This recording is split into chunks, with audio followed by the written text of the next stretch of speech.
At this very moment, as you hear these words, something extraordinary is unfolding within our solar system. Since the discovery of 3I Atlas in July, the heavens have grown progressively stranger, as though the familiar stage of planets and stars has shifted into a realm of mystery. This ancient wanderer from the interstellar deep has unsettled astronomers from the very beginning, not only for its impossible chemistry or its spectral green glow, but for something even more perplexing: what trails behind it. A sky once marked by reliable rhythms has become a crowded thoroughfare, where objects gather and move in patterns that appear to mock the laws of chance. 7 comets have arrived in unison, as if summoned. A fresh tide of asteroids sweeps past Earth, their timing too uncanny to dismiss. The night sky, once serene and knowable, now hums with restless traffic. And so the question presses upon astronomers with a weight they can no longer ignore. What is 3I Atlas truly doing within our solar system? Stay with me on this midnight journey as we search for whether this is merely the greatest coincidence the galaxy has ever staged, or a sign of something far more profound.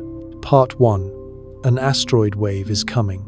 Mid-September 2025 was expected to pass quietly, nothing more than another stretch of routine celestial traffic, the kind astronomers record with clinical precision before moving on to the next entry in their logbooks. But the cosmos had other intentions. In those crisp weeks of autumn, the sky opened into a spectacle that caught scientists off guard and left the public whispering about destiny rather than chance. The first headliner was asteroid 2025 FA22, a mountain of stone between 130 and 290 meters wide. On September 18th, it skimmed past Earth at a distance just beyond 2 lunar gaps, about 835,000 kilometers. Close enough to make front pages, far enough to let us rest easy. Yet this was no ordinary solitary traveler. FA22 seemed less like a lone wolf asteroid than the opening act of a celestial performance, with other bodies rushing the stage.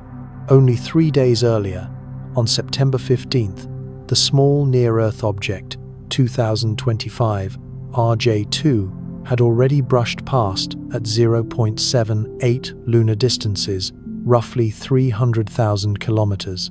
In astronomical terms, that was a handshake. And it was not alone. Throughout that same week, a procession of additional sublunar wanderers crossed our neighborhood skies, each carefully tracked by the global network of space surveillance systems. By the raw numbers, it was typical traffic, yet the synchronicity carried an unsettling poetry, as if their arrival had been rehearsed for dramatic effect. The supporting cast soon followed. Comet C 2025 R2, discovered on September 11th by the Swan instrument aboard the SOHO spacecraft, brightened swiftly near the constellation Virgo. Its tail spread across the evening sky like a cosmic brushstroke, visible to those who watched twilight melt into night. Its survival past perihelion was uncertain. Many such icy messengers crumble in the sun's unforgiving heat, leaving only glittering dust trails as epitaphs to their brief existences. Hovering in the background of every bulletin was a familiar menace Apophis, formerly catalogued as 99,942. This 400-meter giant had once topped the planetary defense risk charts, infamous for its impending April 13th, 2029 flyby.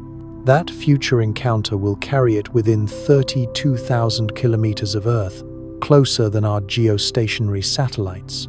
A sight so near it will blaze across the heavens naked to the human eye, streaking at 50,000 kilometers per hour. And yet, the true star of this cosmic drama remained offstage. Hidden amid the usual discovery notices was a revelation: 3I Atlas, also catalogued as C 2025 N1, Found on July 1st by the Atlas survey in Chile, it was unlike the rest. Not merely another comet or asteroid birthed within the solar family, but something stranger, an interstellar emissary, only the third ever confirmed, bearing chemical fingerprints that defy our models of planetary formation.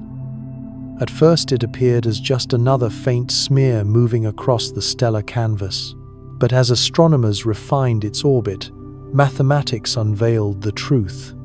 A hyperbolic trajectory, speed sufficient to break the sun's grip forever.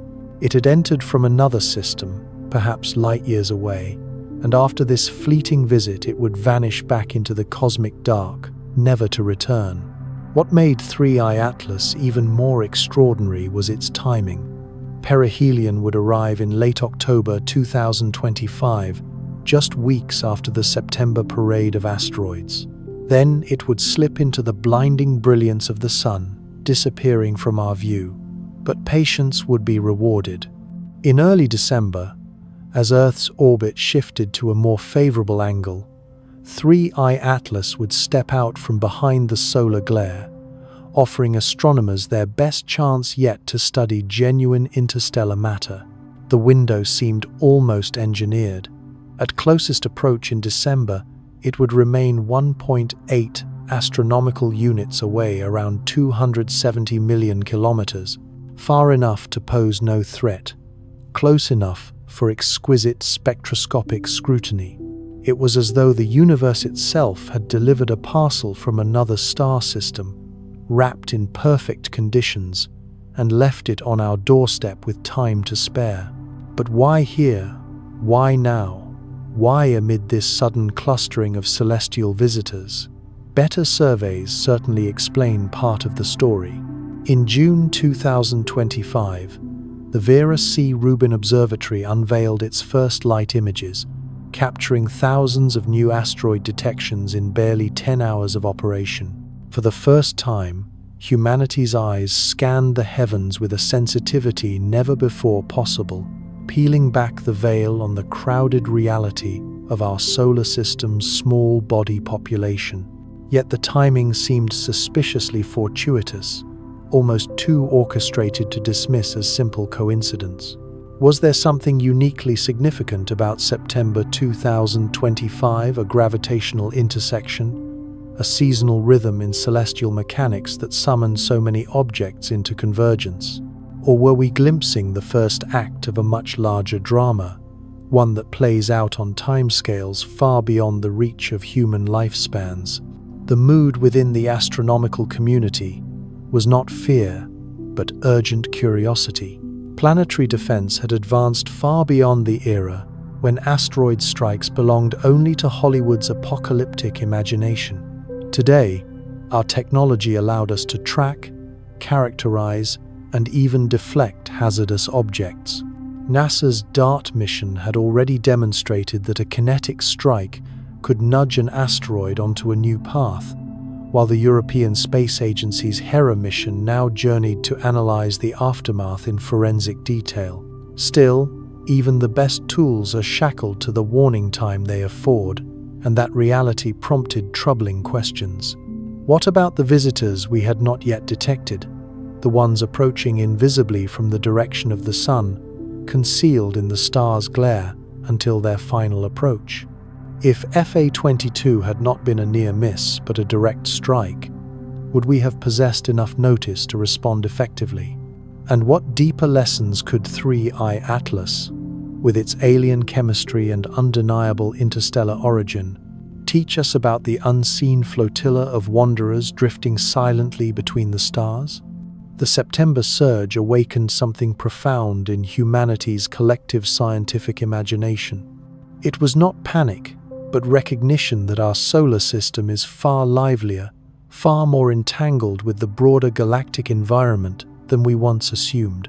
Perhaps this was the opening act of humanity's shift from a species bound to a single world into active participants in events shaped on a galactic stage. But before bold declarations could be made, one truth remained unavoidable. We still had to understand the nature of what we were facing.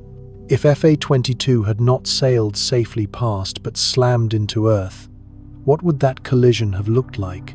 Part 2. Deep dive on FA-22. What if it had hit? The mathematics of cosmic collision allow for no mercy.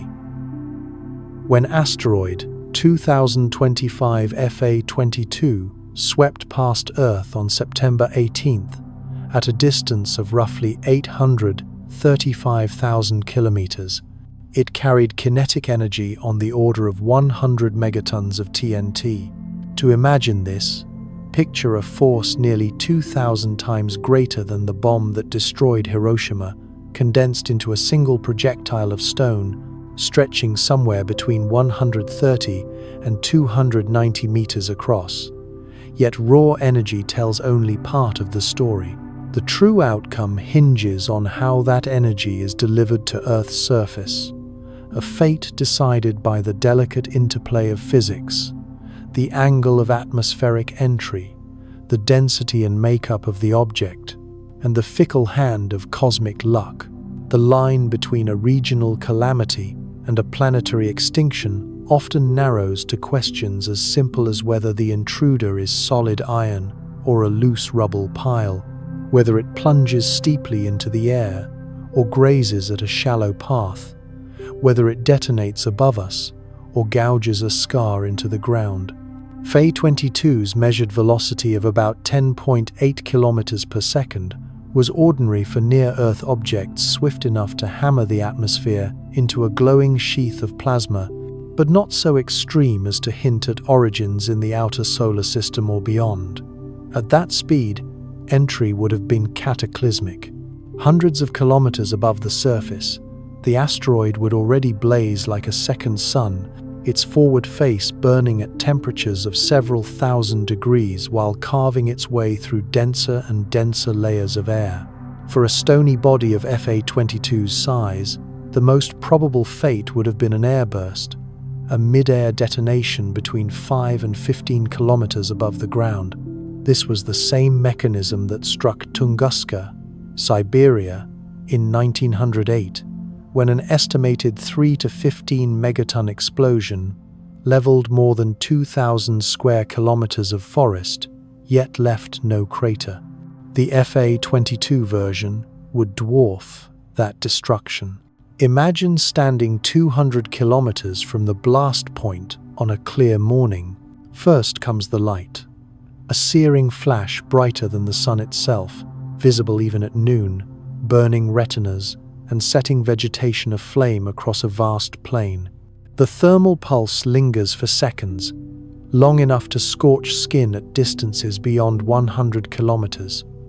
Then comes the sound, borne by shockwaves that ripple outward. A 100 megaton airburst would shatter glass across an area the size of a nation, while the overpressure wave would flatten homes within 50 kilometers and rip apart structures as far as 150 kilometers away. Even reinforced concrete would not escape ruin in the inner blast zone. But consider a darker twist. Suppose FA-22 had been forged of denser metal, or struck the atmosphere at an angle shallow enough to burrow deep before breaking apart. The impact scenario becomes more harrowing still. Using predictive models like Impact Earth, scientists estimate that a 200-meter iron asteroid striking at 10 kilometers per second would carve a crater roughly 3 kilometers wide and half a kilometer deep. Such a strike would annihilate everything in sight. The asteroid and an equal mass of ground beneath it would vaporize instantly, ejecting millions of tons of molten rock into the sky to rain down as fire over thousands of square kilometers. The Earth would shake as though racked by a magnitude 6.5 earthquake, toppling cities and unleashing landslides across distant mountains. And yet, perhaps the gravest prospect of all lies not on land but at sea.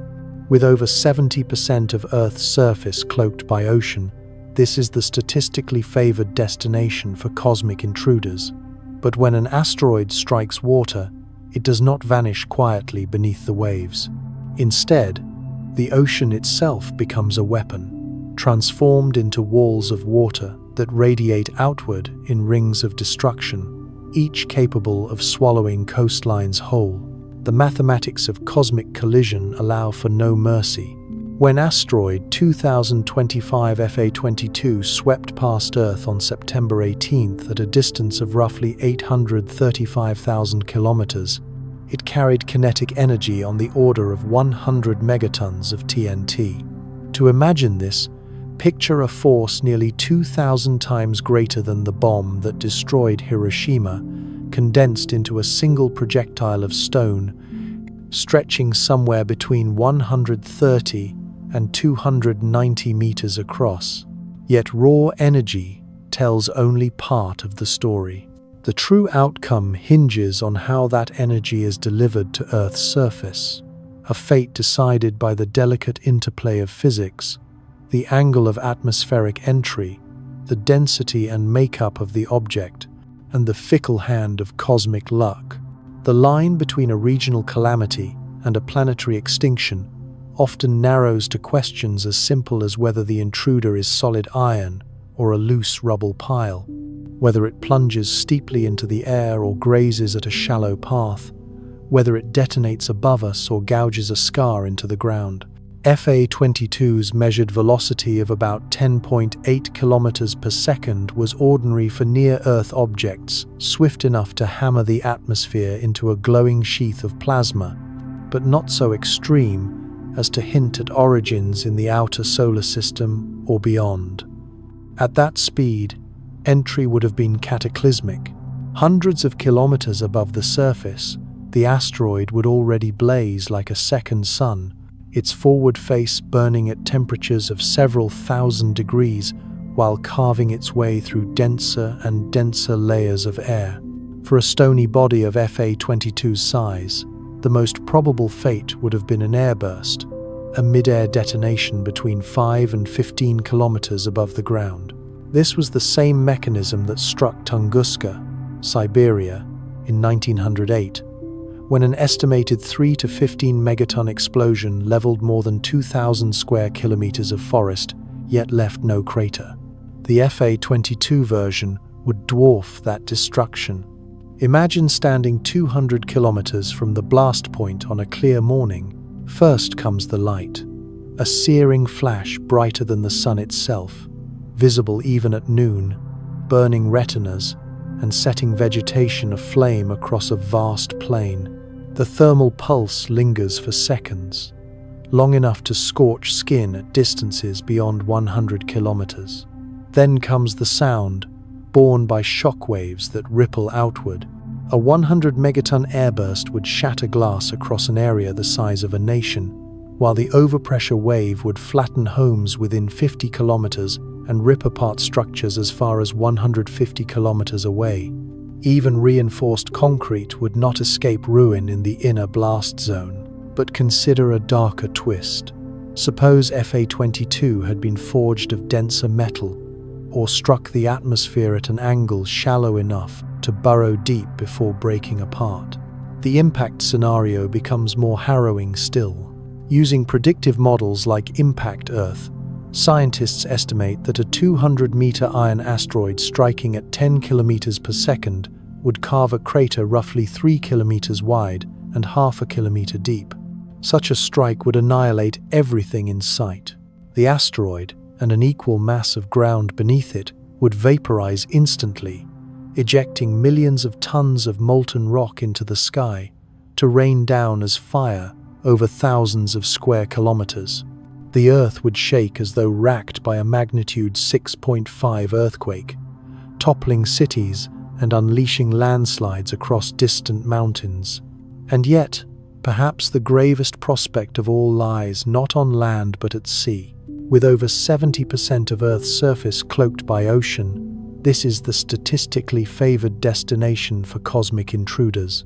But when an asteroid strikes water, it does not vanish quietly beneath the waves. Instead, the ocean itself becomes a weapon, transformed into walls of water that radiate outward in rings of destruction, each capable of swallowing coastlines whole. The story of FA-22 stands as a stark reminder that Earth orbits within a shooting gallery of cosmic fragments. Most are no bigger than grains of sand, flaring harmlessly as meteor showers in the upper atmosphere. Yet, every so often, something larger slips through the net of our detection systems, and when it does, the results can range from the devastation of a single city to the collapse of entire civilizations. The reassuring news is that our watchfulness is improving. A new generation of survey telescopes is rising with unprecedented ability to spot and track hazardous wanderers, while infrared sentinels in space promise to close the dangerous blind spot toward the Sun, the same gap that once allowed Chelyabinsk to arrive without warning. Still, as our catalogue of local threats expands, so too does our awareness of the unknown. The deeper we peer, the more we realize how much of the larger cosmic landscape remains uncharted. Visitors like 3I Atlas serve as powerful reminders that the solar system is no self-contained island, but a rest stop on the galactic highway, continually welcoming travelers from the spaces between stars. And that realization casts a new light on the surge of activity witnessed in September. Was it no more than a statistical clustering, a random coincidence of unrelated objects happening to arrive together? Or could hidden threads bind them the passage of FA-22, the other near-Earth asteroids, and the enigmatic interstellar stranger that captured headlines worldwide? Before those questions can be answered, we must take stock of what else appeared upon the stage during those remarkable weeks of autumn, when the night sky itself seemed to lean closer, demanding that we pay attention. Part 3: Swan, Apophis, and the Comet Surge. While asteroid FA-22 commanded headlines with its dramatic flyby, another celestial performer was quietly preparing for its unveiling in the twilight skies. Comet C 2025 R2, first glimpsed on September 11th by the Solar Wind Anisotropes instrument aboard the SOHO spacecraft, began brightening rapidly as it fell inward toward the Sunday. Unlike the measured, predictable arc of FA-22, this newcomer embodied volatility, a messenger of ice and fire, unpredictable in both its path and its fate. Swan's discovery underscored the elegance of modern astronomy. The instrument was never designed to hunt comets.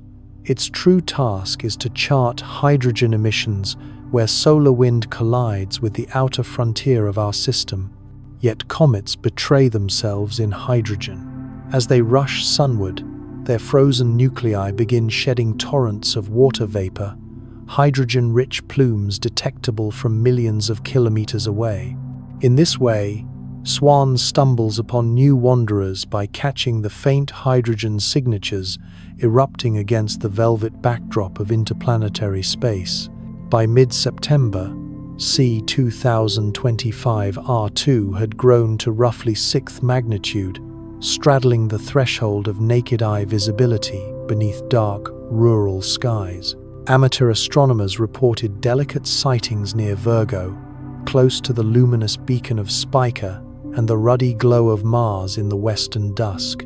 Its tail lengthened, unfurling like a luminous brushstroke as sunlight liberated volatile ices, building the ethereal coma and trailing plume that have enchanted human imagination since antiquity.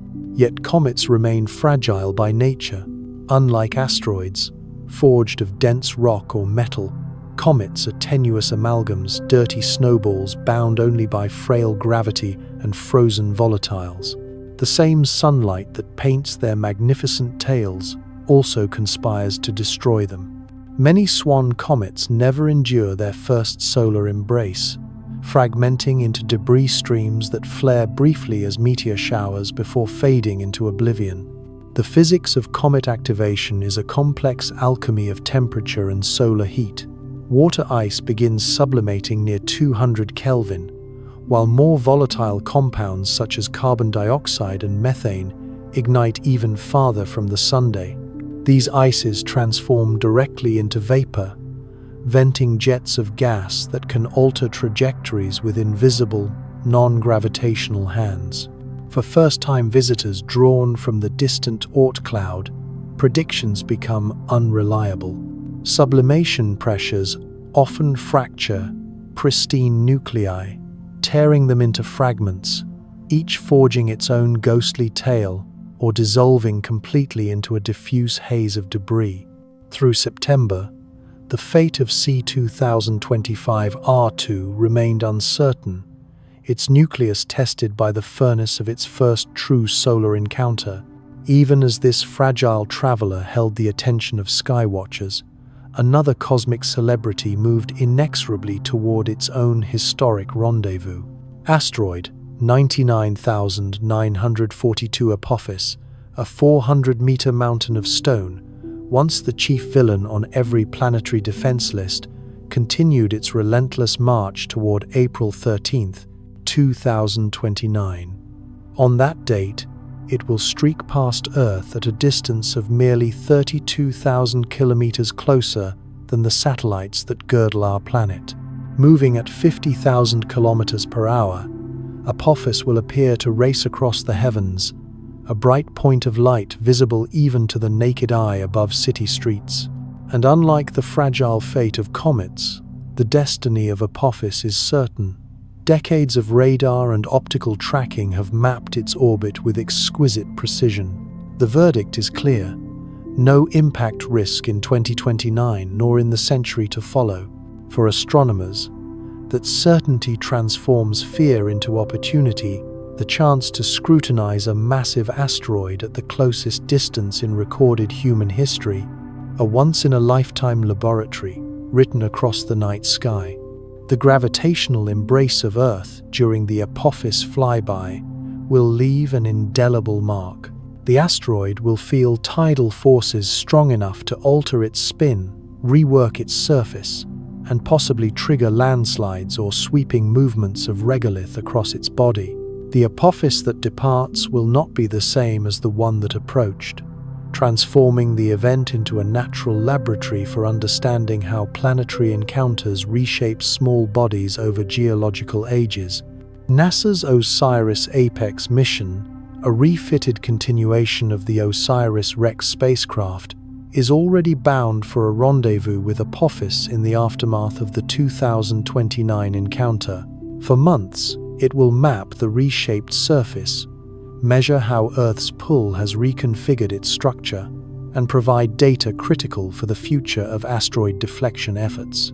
Knowing how these bodies respond to external forces is essential for designing planetary defense strategies that may one day prove vital. The timing of Apophis's approach, arriving only 3.5 years after the September 2025 surge, has sparked debate over whether we are entering a phase of intensified near-Earth object activity.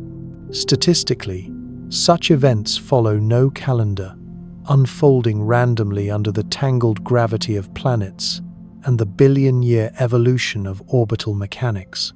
Yet the close clustering of major encounters within a narrow window unsettles that notion. Part of the answer lies in how much better we have become at finding these wanderers. Over the past 2 decades, surveys like Linear, NEAT, and Spacewatch expanded our catalogues dramatically. And the Vera C. Rubin Observatory, which achieved first light in June 2025, now adds a sweeping new capability. With its massive field of view and exquisitely sensitive detectors, it will scan the entire visible sky every few nights, charting new discoveries and following known objects with unprecedented cadence. Still, sharper eyes alone cannot fully explain the September surge, nor the variety of bodies involved. Alongside FA-22's close brush and the dramatic brightening of Comet C2025R2, smaller near-Earth objects crisscrossed the skies. On September 15th, Object 2025RJ2 slid past at 0.78 lunar distances, a mere 300,000 kilometers from Earth. Dozens more slipped inside lunar distance across that month, each logged by the Global Space Surveillance Network, Seasonal positioning may provide clues. Earth's orbit carries us through different regions of the inner solar system, and September 2025 may have placed us within a particularly dense corridor of debris. Another explanation could lie in the resonant patterns of gravity, synchronizing the paths of multiple bodies over immense spans of time. Comets complicate the picture further. Unlike the comparatively steady orbits of asteroids, comets are prone to sudden shifts, their course is bent by jets of outgassing or the tug of giant planets. Long-period comets drawn from the distant Oort cloud give little warning, sometimes appearing after millennia away from the inner solar system. To the public, the distinctions between asteroids, comets, and meteors often blur. Yet these differences matter. Asteroids are rocky or metallic remnants with stable orbits. Comets are volatile, laden, unpredictable in behavior.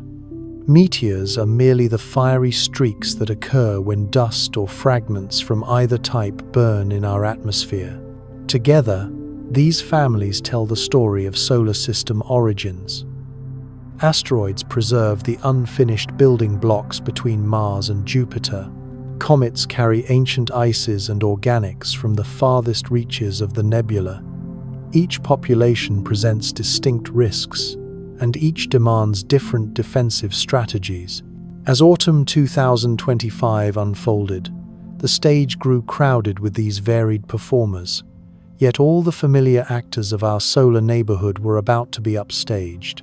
Something unprecedented was making its entrance, a visitor from another star system, bearing chemical fingerprints unlike any ever seen. This interstellar traveler would challenge our models of planetary birth and our understanding of the void between stars.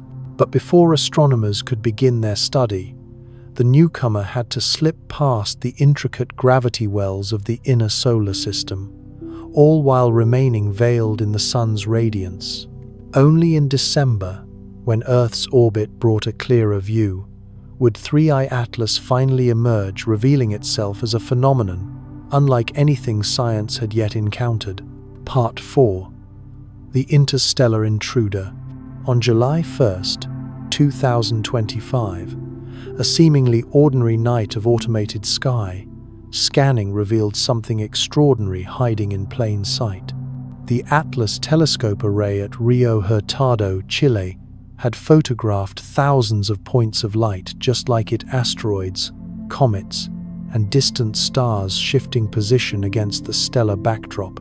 Yet this particular dot would soon force astronomers to rewrite the story of what drifts between the stars. At first, it appeared no different from countless other entries catalogued in the Atlas database, flagged as a potential near-Earth object simply because of its apparent motion. Within days, however, follow-up telescopes around the world began charting its path with increasing precision, and the routine gave way to revelation. The mathematics made the truth undeniable. As more astrometric data refined its orbital elements, one parameter stood out with shocking clarity: its eccentricity exceeded unity. In the language of celestial mechanics, that figure means only one thing: a hyperbolic trajectory, carrying enough velocity to escape the sun's gravity forever. This object was not bound to our solar system. It was merely passing through, a traveler from the deep galactic sea. Quickly it earned a name: 3I Atlas, the third confirmed interstellar visitor in human history. It followed the enigmatic, cigar-shaped 1I Oumuamua of 2017 and the unmistakably cometary 2I Borisov of 2019. But unlike those earlier wanderers, 3I Atlas arrived with impeccable timing. Its path would bring it to perihelion, the closest approach to the Sun, around October 30th, 2025. 2 months later, in December, it would reach its nearest approach to Earth, at about 1.8 astronomical units, roughly 270 million kilometers.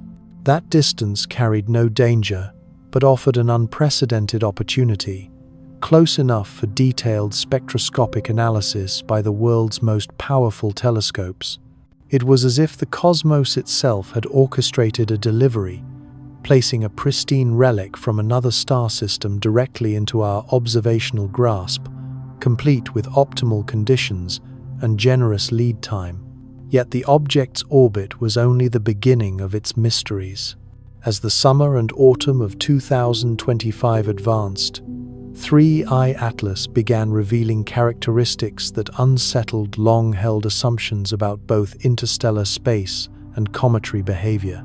Observations from the Hubble Space Telescope placed an upper limit of about 5.6 kilometers on its nucleus, though the true size was likely smaller, placing it between the realm of standard cometary nuclei and modest asteroids.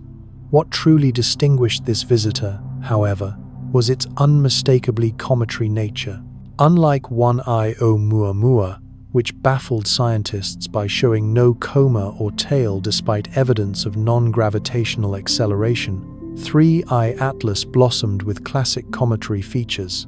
By September, ground-based telescopes were already resolving a glowing coma, a shroud of dust and gas enveloping its nucleus, along with the beginnings of a sweeping tail. That activity provided the first tantalizing clues to its alien chemistry. 3I Atlas was not only a visitor from another star system, it was a comet in full display, carrying within its volatile outgassing the signatures of materials forged far beyond the boundaries of our solar neighborhood. When the James Webb Space Telescope turned its infrared gaze upon 3I Atlas in the late summer of 2025, the results startled astronomers. The comet's coma displayed one of the highest ratios of carbon dioxide to water vapor ever measured. In our solar system, comets rarely show such chemistry. To grasp why this matters, it helps to recall how comets form. Water ice condenses out of a young planetary system's nebula at about 150 Kelvin, a temperature found 2 to 3 astronomical units from a sun-like star.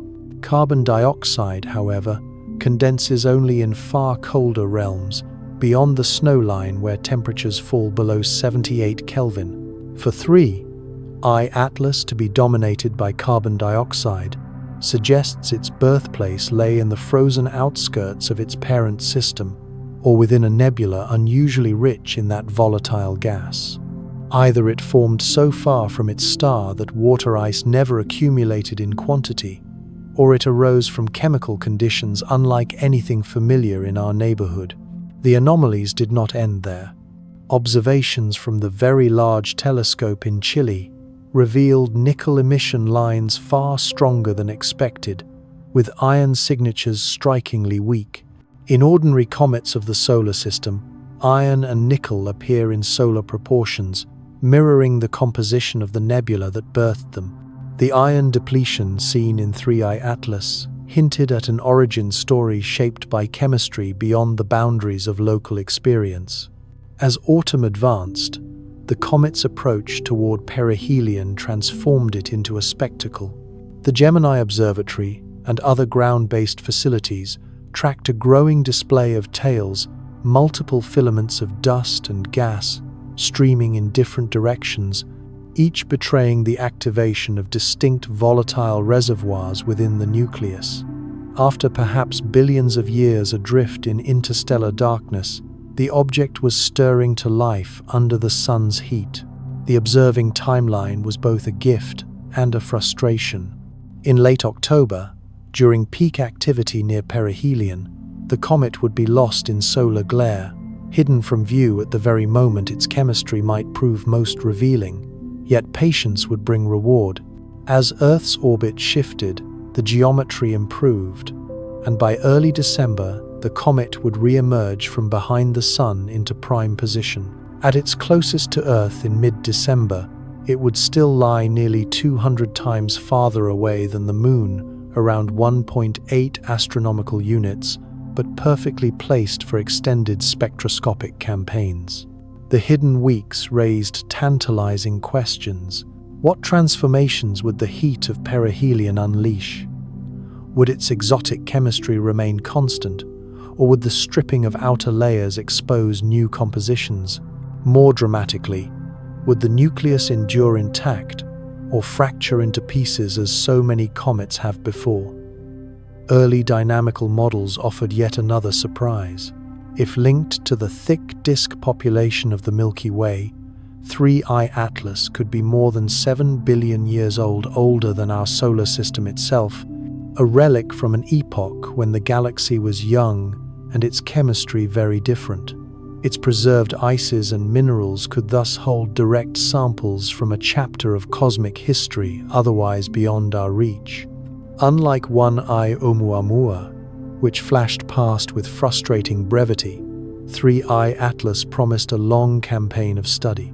Its moderate velocity and favorable geometry would keep it within reach of major observatories into 2026, offering an unprecedented chance to probe an authentic fragment of another star system. Yet profound questions remained unresolved.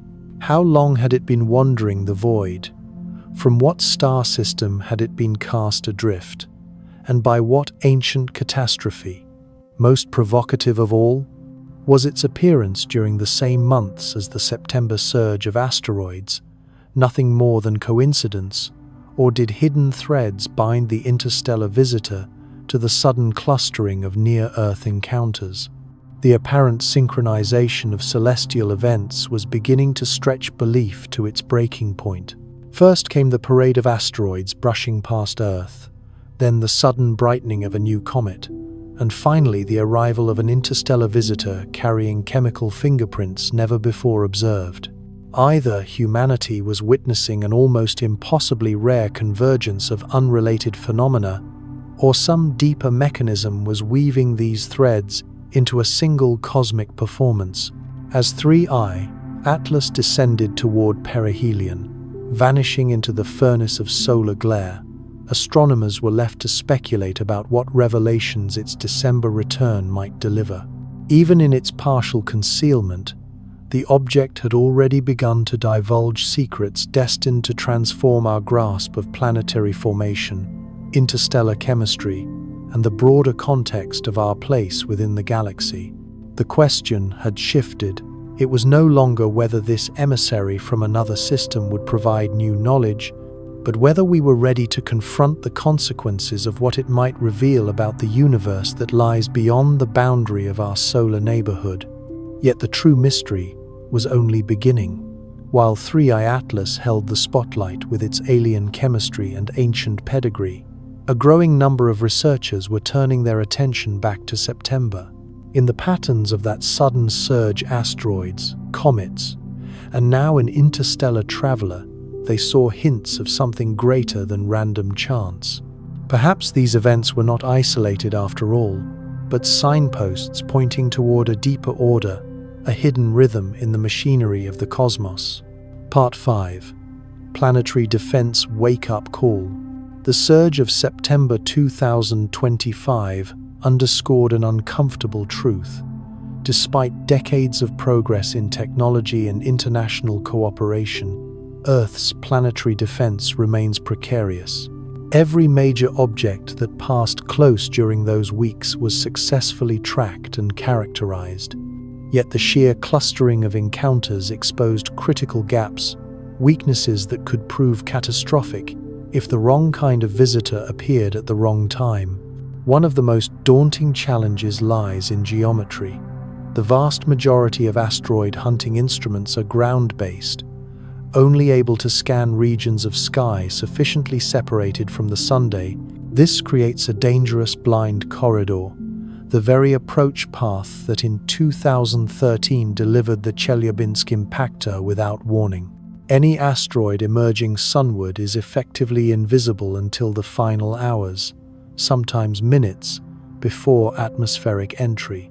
FA-22's trajectory carried it safely away from this shadow, granting weeks of lead time and allowing telescopes worldwide to track, analyze, and warn. But had its orbit tilted differently, aligning more closely with the Sun-Earth line, our window for preparation might have shrunk to mere days or even hours. This blind spot remains one of the most serious vulnerabilities in planetary defense today. The solution requires lifting our eyes beyond Earth's surface. No matter how advanced, ground telescopes cannot pierce the sun's brilliance. Space-based instruments, free from atmospheric interference and day-night cycles, are essential. NASA's Near-Earth Object Surveyor, scheduled for launch in September 2027, is designed to meet this need. Stationed in an orbit trailing Earth, it will employ infrared vision to detect asteroids approaching from directions invisible to ground surveys, closing the fatal sunward gap. But discovery is only the first link in a longer chain.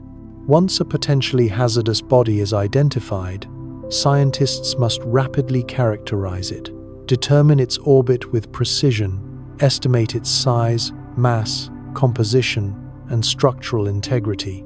This knowledge dictates response strategies. Here, the Vera C. Rubin Observatory represents a transformative leap.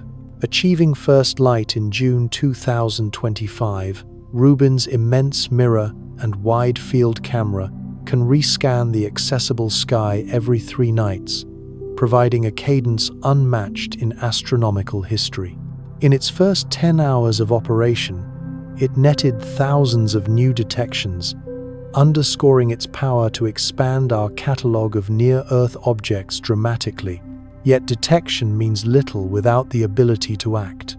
That is why NASA's Double Asteroid Redirection Test, launched in September 2022, proved historic. By striking Dimorphos, the spacecraft altered its orbital period by 32 minutes, far exceeding the minimum 4-minute change required for mission success.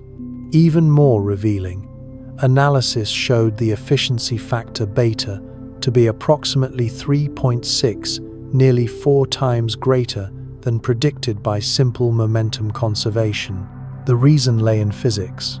The debris ejected during impact acted like rocket exhaust, amplifying the deflection.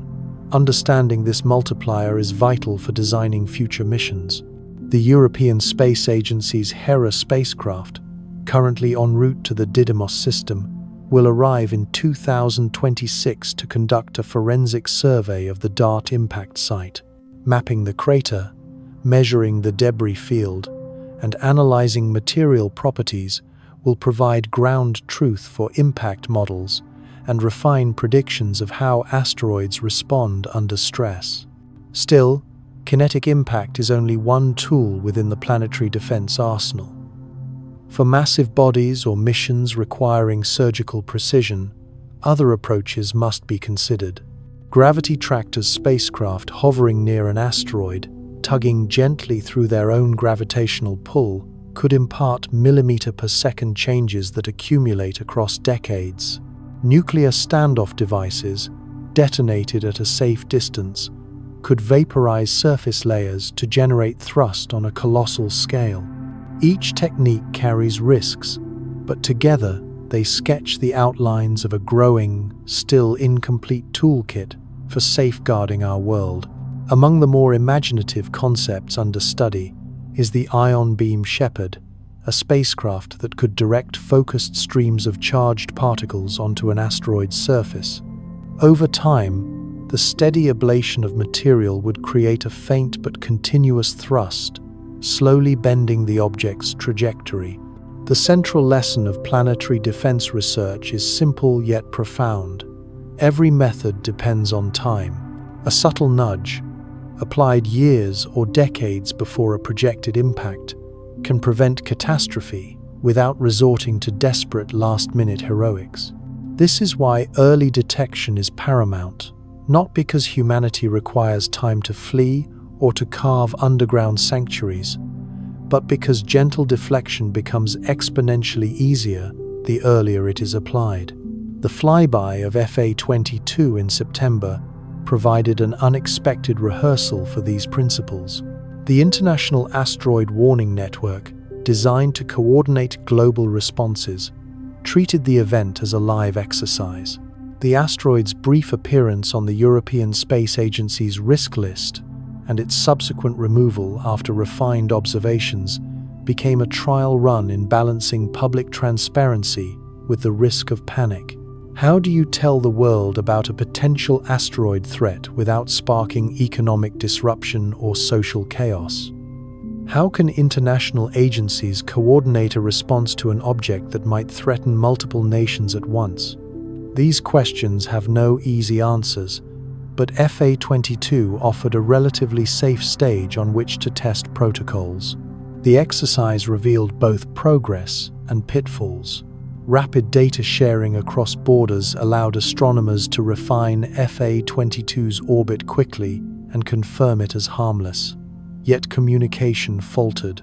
Some media outlets sensationalized the early risk assessment, while others ignored the story until long after the safe passage was confirmed.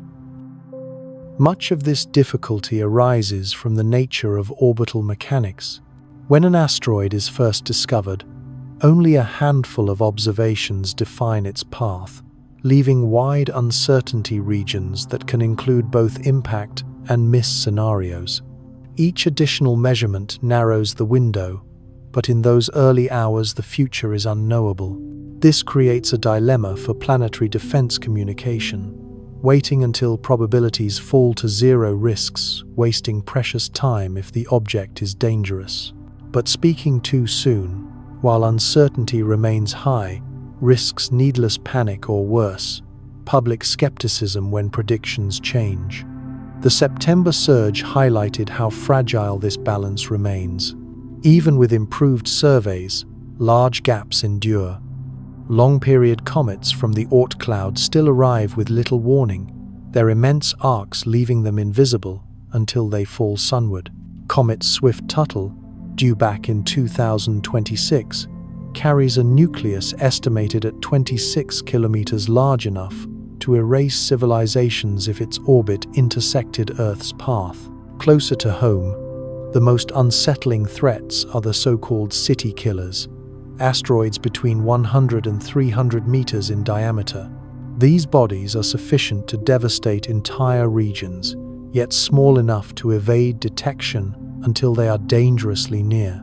While most kilometer-scale objects have been catalogued, the inventory of these smaller, lethal wanderers is far from complete. The September events also posed an unsettling hypothetical. What if, instead of one asteroid dominating headlines, multiple city-killer objects had approached simultaneously from different directions? Would our current tracking systems be able to cope? Could humanity launch deflection missions against more than one target at once? The answers remain speculative, but the questions underline the urgency of sustained investment.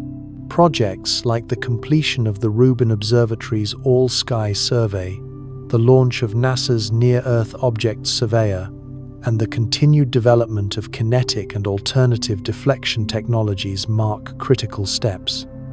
Yet they are only the opening chapters of what must become a multi-generational commitment: the construction of a planetary defense architecture strong enough to safeguard human civilization from the inevitable tests the cosmos will deliver. The encouraging truth is that planetary defense is, at its core, a solvable challenge. Unlike earthquakes, volcanic eruptions, or other natural catastrophes, asteroid impacts can be prevented entirely so long as humanity has sufficient warning and the resolve to act. The physics of deflection are well understood. The tools required already exist within the reach of our technology. The frameworks for international cooperation are in place. What remains uncertain is not science, but politics. The will to maintain support and funding through the long, quiet years when no imminent threat commands attention. In this sense, planetary defense is like insurance, seemingly unnecessary until the moment it becomes the only thing standing between safety and disaster. The surge of September offered a timely reminder that Earth moves through an active cosmic environment. The question is never if an impact will happen, but when. As astronomers busied themselves cataloging and characterizing the wave of near-Earth objects that swept past during those extraordinary autumn weeks, another kind of mystery began to take shape in the data.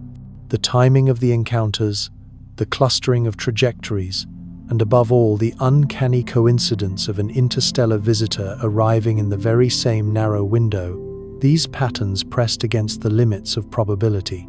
Was humanity witnessing an extraordinarily rare alignment of unrelated events? Or was something deeper at work, some hidden mechanism orchestrating this vast celestial choreography? Part 6 is something following 3I Atlas. The human brain is exquisitely tuned to search for patterns, even in the shadows of chaos. This ancient skill once meant survival, spotting a predator concealed in the tall grass, or sensing seasonal shifts that separated feast from famine. Yet in astronomy, the same instinct can mislead, conjuring connections where only randomness resides. Still, there are times when the patterns prove real. Consider the sequence. On September 18th, asteroid 2025 FA22 swept past Earth at 2.2 lunar distances. 3 days earlier, the smaller object 2025 RJ2 passed even closer, just 0.78 lunar distances away. In that same week, multiple additional near-Earth objects threaded silently through our cosmic neighborhood, each one tracked by global surveillance networks. Overhead, Comet C 2025 R2 brightened toward naked eye visibility, while in the background, the interstellar visitor 3I Atlas closed in on its October perihelion, after a journey that may have lasted billions of years. Individually, none of these events was extraordinary. Dozens of asteroids pass within 0.05 astronomical units every month, their paths etched by orbital mechanics billions of years in the making. Comets brighten and fade as they always have, when solar heating drives their frozen ices into streaming tails. Even interstellar objects, while rare, are expected byproducts of planetary systems shedding fragments into the galactic tide.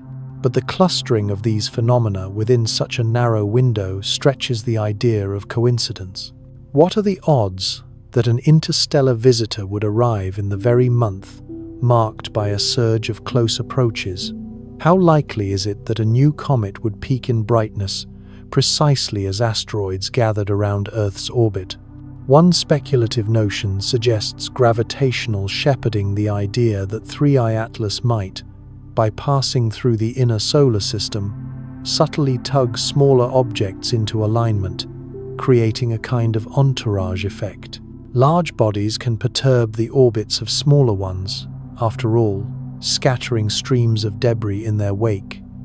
But here the physics is unyielding. Even at a maximum estimated size of 6 kilometers, 3I Atlas lacks the mass to disturb objects millions of kilometers away. By Newton's law of gravitation, its influence dwindles to insignificance at such distances. Orbital data reinforce this verdict. FA22 moves on a typical near-Earth trajectory, while the smaller September asteroids show diverse orbits with no sign of common history. None carry the hyperbolic signatures of recent gravitational encounters with an interstellar intruder. The more plausible explanation lies in observational bias. The Vera C. Rubin Observatory, which achieved first light in June 2025, revolutionized the cadence of discovery. Its sweeping sky surveys dramatically increased detections, making a constant background of near-Earth objects suddenly visible in overwhelming numbers. It is like installing high-definition cameras in a previously dark corridor. The traffic was always there, but only now do we see it. Psychology amplifies this effect. The phenomenon of apophenia, our compulsion to perceive meaningful patterns in noise, was at play. Once the first close approaches were noted, each subsequent discovery drew heightened attention, with headlines magnifying the sense of anomaly. A feedback loop took hold. More reports, more awareness, more conviction that something unusual was underway. Even with bias and psychology accounted for, the September surge resists easy dismissal. The discovery of 3I Atlas on July 1st, timed so its peak visibility coincided with the heightened wave of near-Earth encounters, strains the boundaries of probability. Perhaps it is coincidence, or perhaps, as some dare to whisper, another explanation lies waiting, an alternative scenario beyond the safe comfort of randomness. Could 3I Atlas be more than a solitary traveler? Might it represent the largest remnant of a fragmented cluster of interstellar material, what remains of a greater body torn apart during its eons-long journey between the stars? If the original object fractured under the pressure of internal stresses or shattered in collisions with interstellar dust, its debris could now be scattered across a vast volume of space. In such a scenario, the September asteroid encounters might not be coincidental at all. They could be younger, smaller siblings of the same ancient parent, each following a slightly different trajectory, drawn into Earth's neighborhood at staggered intervals. The fragments, though smaller, would still retain the high velocities characteristic of interstellar objects. Some might even have been gravitationally captured into temporary solar orbits during prior passages through the inner solar system, circling in unseen loops until now. But this speculative narrative soon runs into hard data. Spectroscopic studies of the September asteroids show no sign of exotic chemistry. Their compositions match those of known carbonaceous and silicate-rich bodies within the solar system. Where reflectance spectra are available, they align with established asteroid classes, unlike the distinctly alien fingerprint of 3I Atlas. If these were true interstellar siblings, they should share a chemical DNA. The orbital mechanics further challenge the hypothesis. Interstellar debris would be expected to follow hyperbolic paths like that of 3I Atlas, not the bound elliptical orbits observed in the September objects. The energy needed to trap interstellar fragments into stable near-Earth trajectories exceeds what planetary gravity alone can provide. The mathematics simply do not support shared origin. Perhaps the more mundane explanation is the correct one. Like lightning striking the same field twice, cosmic events, though rare, can cluster purely by chance. The universe owes no symmetry to human perception. Randomness does not distribute itself evenly across the span of months or media cycles. And as survey capabilities have expanded dramatically in the mid-2020s, so too has our awareness. The Vera C. Rubin Observatory and other next-generation sky surveys have equipped astronomers with tools capable of detecting a far richer tapestry of near-Earth objects than any prior generation. What would once have been a string of isolated discoveries spread across years now appears as a concentrated burst of activity. We are seeing more because we are looking more, and with sharper eyes. Psychological effects like apophenia, the tendency to perceive meaningful patterns in noise, add to the illusion. Once the first close approaches were identified, the floodgates of attention opened. Each subsequent object received heightened scrutiny, each detection reported with urgency, amplifying the impression that something was unfolding. And yet, even as reason whispers of randomness and bias, a deeper unease lingers. The fact that 3I Atlas appeared during a window of enhanced near-Earth object activity, bearing an unmatched chemical signature and possibly older than our solar system, makes the coincidence hard to ignore. Perhaps the answers will come only after the interstellar visitor re-emerges from behind the Sun in December. With improved viewing geometry, telescopes will be able to collect high-resolution spectra, refine orbital calculations, and compare data across the full population of September objects. If no connections emerge, if 3I Atlas proves to be entirely unrelated to the other events, then the mystery only deepens. It may be that our view has simply been too narrow. that what strikes us as extraordinary is, from a galactic perspective, utterly normal. A galaxy with 400 billion stars, each shedding fragments and comets into the great cosmic sea, must be teeming with unseen traffic. Perhaps we are only now developing the instruments and attention span to witness this true complexity, to recognize the richness of the environment we have always inhabited. In that case, the September surge would not be an anomaly, but an education, the beginning of humanity's apprenticeship as citizens of a galaxy in motion. But before we can answer such sweeping questions, one mystery remains pressing. Why is 3I Atlas behaving so strangely? Because, as it drew closer to the sun and the season turned toward winter, observatories across the world were watching it erupt with activity and chemistry that defied every cometary rulebook, solar system or otherwise. Part 7. Weird Behaviors and Strange Features. As 3I Atlas moved steadily toward its October perihelion, telescopes across the globe began capturing behaviors that defied long-held assumptions about both comet physics and interstellar chemistry. What had originally seemed like a textbook case, a rare interstellar comet making a pass through our solar system, soon revealed a complexity that seemed to break the very rules we thought governed such objects. The most startling revelations came from the James Webb Space Telescope.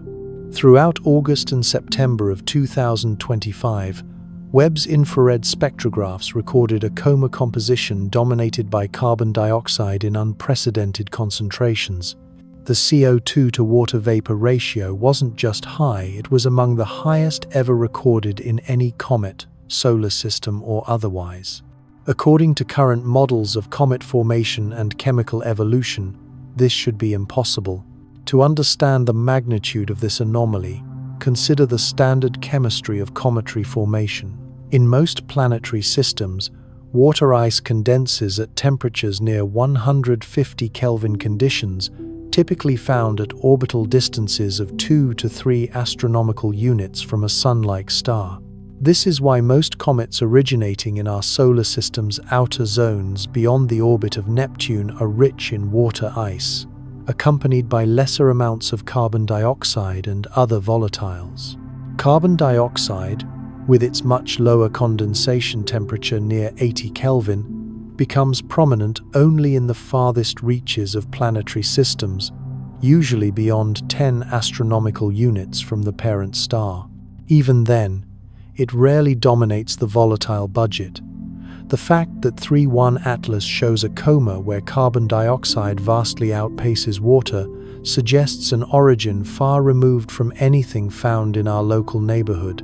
One hypothesis is that the object formed in the outermost zones of a planetary system far colder or more massive than our own. If it originated around a low-mass star or in a system with widely spaced giant planets, carbon dioxide could have been the dominant volatile available for accretion. In such frigid environments, water ice might never have condensed in meaningful quantities. Another possibility is post-formation processing. During its long voyage through interstellar space, 3I Atlas may have been bombarded by high-energy cosmic rays for millions or even billions of years. This radiation, through a process called radiolysis, could break molecular bonds in surface materials. If water molecules were selectively destroyed or stripped away while carbon dioxide remained more chemically stable, that might explain the imbalance now observed. But the chemical strangeness did not end there. Observations from the Very Large Telescope in Chile added another layer of mystery. Spectral data revealed prominent emission lines from nickel, accompanied by an unexpected absence of corresponding iron lines. In most solar system comets, iron and nickel appear in similar proportions, reflecting the elemental makeup of the protostellar cloud from which the solar system formed. The depletion of iron relative to nickel in 3I Atlas points to either a uniquely processed surface or an origin in a star system with fundamentally different chemistry. One theory posits that iron and nickel, though chemically similar, respond differently to long-term exposure in interstellar space. Their distinct sublimation points and reactivity levels may have led to selective erosion of iron over time, while nickel remained bound in more stable compounds. Alternatively, the comet may have formed around a star with non-solar abundances, perhaps one belonging to the galaxy's thick disk or halo populations, which are known to host stars with anomalous metallicity ratios. As the comet neared the Sun and summer gave way to autumn, its appearance grew increasingly spectacular. Observatories like Gemini documented tail structures of striking complexity. Multiple streams extended outward in different directions, each bearing different hues and particle distributions. This intricate architecture suggested the activation of multiple volatile reservoirs, each releasing material from a different region of the nucleus. In real time, 3I Atlas was coming alive, its long-dormant chemistry awakened by sunlight after eons adrift between stars. The complex development of 3I Atlas's tail was not merely a visual marvel, it was a lesson in thermal physics unfolding in real time. As the comet approached perihelion, its behavior illuminated the selective sublimation of different volatile species in response to solar heating. Carbon dioxide, which begins to outgas at far greater distances from the Sun than water ice, likely drove the formation of the early coma and tail. This phase, dominated by carbon dioxide jets, produced a structure with optical and dynamic properties unlike anything seen in typical solar system comets. But as the object drew closer to the Sun's position, water ice began to sublimate, initiating a second wave of activity layered atop the first. The transition brought about dramatic structural changes in the coma, altering its polarization and spectral signatures. Polarimetry measurements analyzing the polarization of sunlight scattered by dust in the coma revealed clues about the dust itself. The polarization patterns hinted at dust grains with unusual size distributions or optical characteristics, suggesting either unique formation conditions in its home protoplanetary disk or heavy modification during its journey through interstellar space. Perhaps the most fascinating anomaly, however, was not the dust or the gases, but the comet's behavior over time. Unlike most comets, which brighten in a predictable curve as they near perihelion, 3I Atlas exhibited episodic bursts of brightness that seemed disconnected from its solar distance. These flare-ups suggested more than just a smooth warming process. They pointed toward deep internal changes. One theory posits that these outbursts result from sudden exposure of fresh, volatile material buried beneath layers of dust and processed organics. Many comets develop insulating crusts that suppress sublimation. When solar heat or internal pressure fractures these mantles, it can trigger rapid outgassing, producing temporary spikes in brightness. Another possibility involves delayed thermal conduction. As solar energy penetrates deeper into the nucleus, it may reach subsurface volatile reservoirs and trigger fracturing from within, setting off chain reactions that cascade through the comet's body, activating new jets and expanding the coma further. The rotation of 3I Atlas added yet another layer of intrigue. Photometric observations tracking brightness variations suggested either an exceptionally slow rotation or a chaotic tumbling motion. Unlike most comets, whose spin periods can be measured with precision, 3I Atlas defied easy modeling. This could indicate a non-principal axis rotation, perhaps the result of violent ejection from its parent system, or structural changes accrued during its long exposure to cosmic radiation and micro-impacts in the interstellar medium. But perhaps the most unsettling realization was how simultaneously familiar and alien the comet appeared. On one level, its behavior followed the known playbook: coma formation, tail development, volatile activation, And yet every detail, its extreme carbon dioxide content, its iron to nickel imbalance, its episodic outbursts and rotational anomalies, fell outside expected boundaries. This wasn't merely another interstellar comet. This was something new. 3I. Atlas had become a cosmic paradox, confirming our models while simultaneously breaking them. Its existence hinted at planetary formation processes and chemical environments unlike anything within our own stellar neighborhood. As it approached its final days before slipping behind the sun's glare, the data painted a portrait of an object that resisted easy classification. Clearly a comet, yes, but one whose chemistry and dynamical behavior matched no known family within the solar system. The scientific community faced a defining question. Were these strange properties the result of genuinely exotic physics, or did they simply represent an extreme case of natural variation, a data point from the far edge of the planetary formation spectrum? The answer would have to wait until December, when 3.1 Atlas would emerge from solar conjunction and offer observers the clearest view yet. But as astronomers prepared their instruments for months of intensive follow-up, a different line of speculation began to stir beneath the surface. Because for all the naturalistic explanations proposed radiolysis, deep thermal gradients, exotic formation zones, some researchers quietly asked a more provocative question.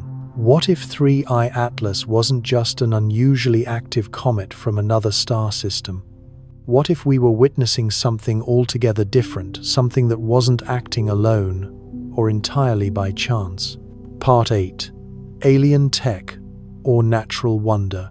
In the age of social media and viral conspiracy theories, it was perhaps inevitable that 3I Atlas would eventually be swept into the same speculative currents that have accompanied every unusual astronomical discovery since the beginning of the space age. As early as late September 2025, whispers of artificial origins began to surface not just in fringe internet forums, but in more academic circles as well. The timing of its arrival, its unprecedented chemistry, and its complex, often unpredictable behavior sparked comparisons to another interstellar object that had captured public imagination nearly a decade earlier. 1I Oumuamua. There were superficial similarities. Both objects hailed from beyond our solar system. Both exhibited physical characteristics that defied easy categorization. And both arrived with trajectories that offered astronomers unusually favorable observing opportunities. But the differences between them were far more significant than the similarities.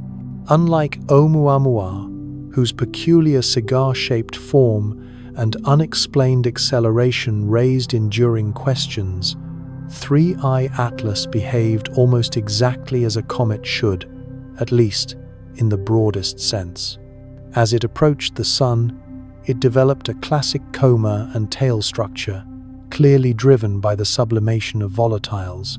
Its brightness changes could be modeled with reasonable accuracy based on its distance from the Sun and the thermal behavior of its constituent ices.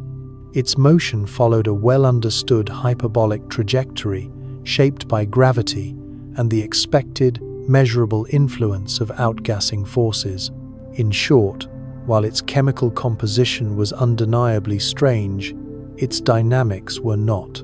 It offered no evidence of directed movement, no artificial structure, no unexpected radio emissions, and no signs of technological design when observed under the highest resolutions available to modern science. The scientific method demands extraordinary evidence for extraordinary claims, and in the case of 3I Atlas, the evidence continues to point overwhelmingly toward natural origins. The extreme carbon dioxide dominance detected in its coma, while unprecedented among known comets, can plausibly be explained by its formation in the outer regions of a particularly cold or unusual planetary system, perhaps one orbiting a low-mass star or with a radically different disk chemistry.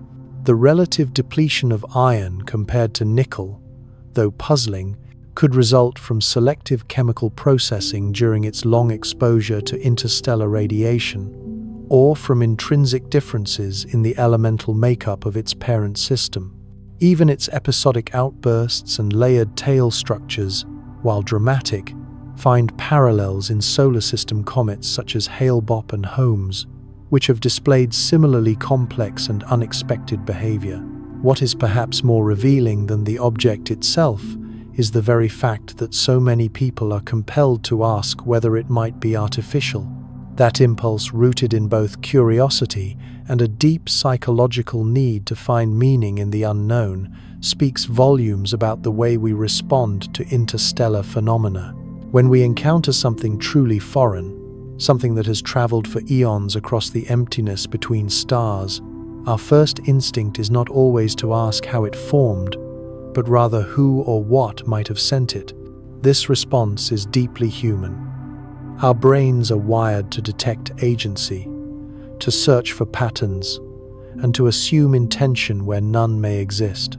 It is an evolutionary trait that once helped us survive in uncertain environments, where missing the presence of a predator was far more dangerous than imagining one that wasn't there. In the context of cosmic mysteries, that same instinct can lead us toward wonder, or, just as easily, into fantasy. Yet even as scientists continue to dismiss the idea of artificial origin for 3I Atlas based on overwhelming observational data, they remain captivated by what it represents. Not a spaceship, not a signal, but something perhaps more profound. A pristine fragment of a planetary system entirely unlike our own, shaped by forces and conditions that have long since vanished from our corner of the galaxy. In that sense, it does carry a message, not one of deliberate communication, but of cosmic diversity and shared origins. If we listen carefully, what 3I Atlas tells us is that we are not alone in the processes that shape worlds. The atoms that form us are not unique to Earth. The ice and dust that build planets swirl not just around our sun, but around countless other stars. And now, with the instruments to detect them, we are finally beginning to witness their journey through the interstellar dark. Humans are wired to find patterns even in places where none exist. It's a survival trait, honed over millennia, allowing our ancestors to spot threats in the underbrush or anticipate the changing of seasons. But when confronted with phenomena that challenge our understanding, that same pattern detection system can become overactive, generating suspicions of intent or artificial origin where only natural forces are at work. So it was with 3I Atlas. Its odd chemistry, its well-timed arrival, and its visibility from Earth, all of these combined to trigger our ancestral instincts. This wasn't just a comet, some wondered. This looked intentional.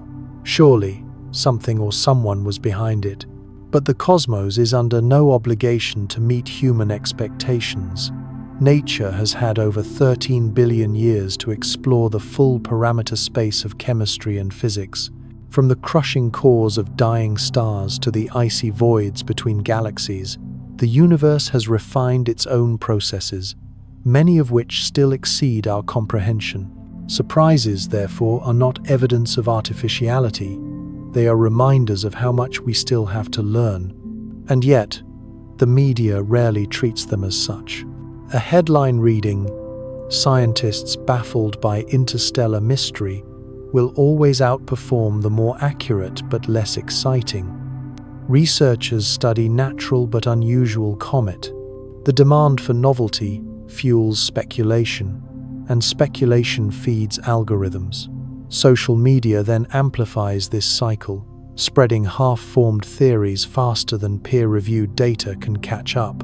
By the time astronomers gather enough evidence to demonstrate that an object behaves precisely as natural models predict, the public conversation has often moved on, entrenched in the allure of extraterrestrial artifacts.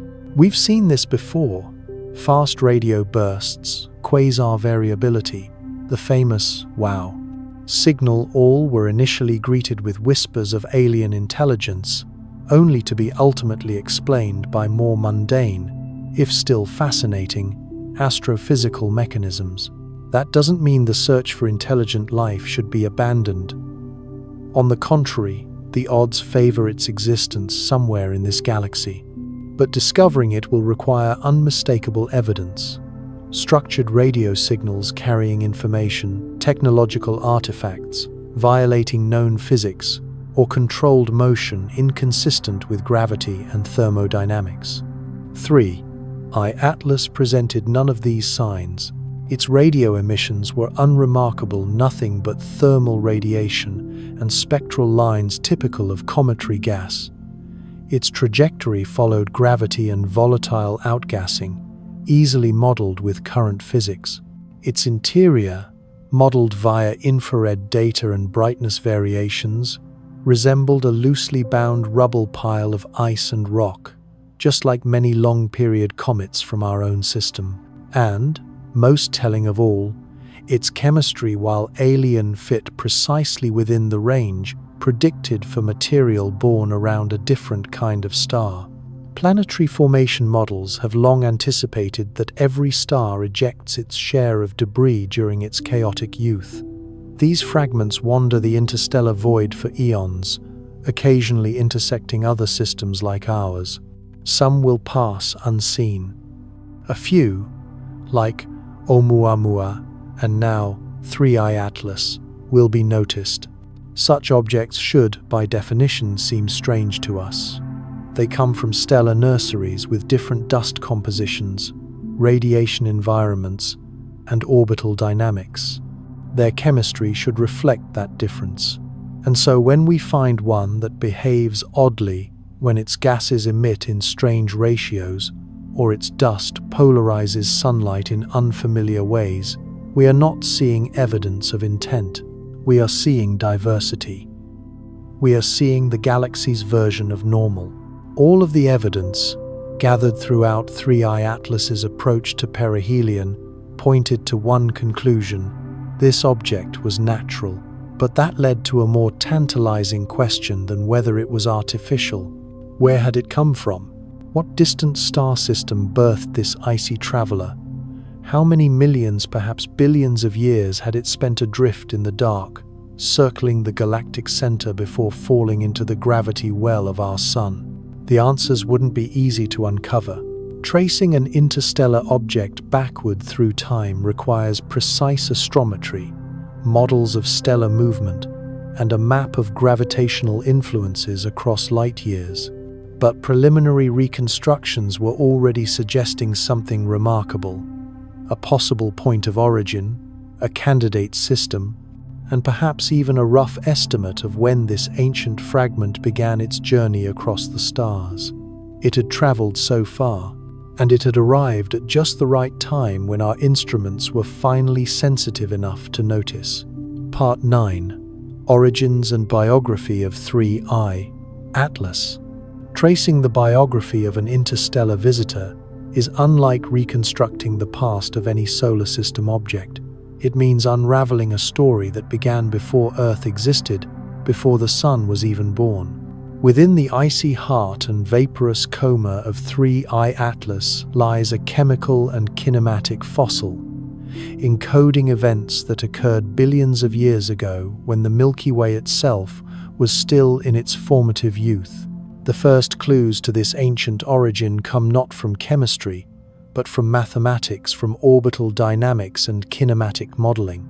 By tracking its current path across the solar system and running the equations in reverse, astronomers have attempted to roll back the clock on 3I Atlas's motion.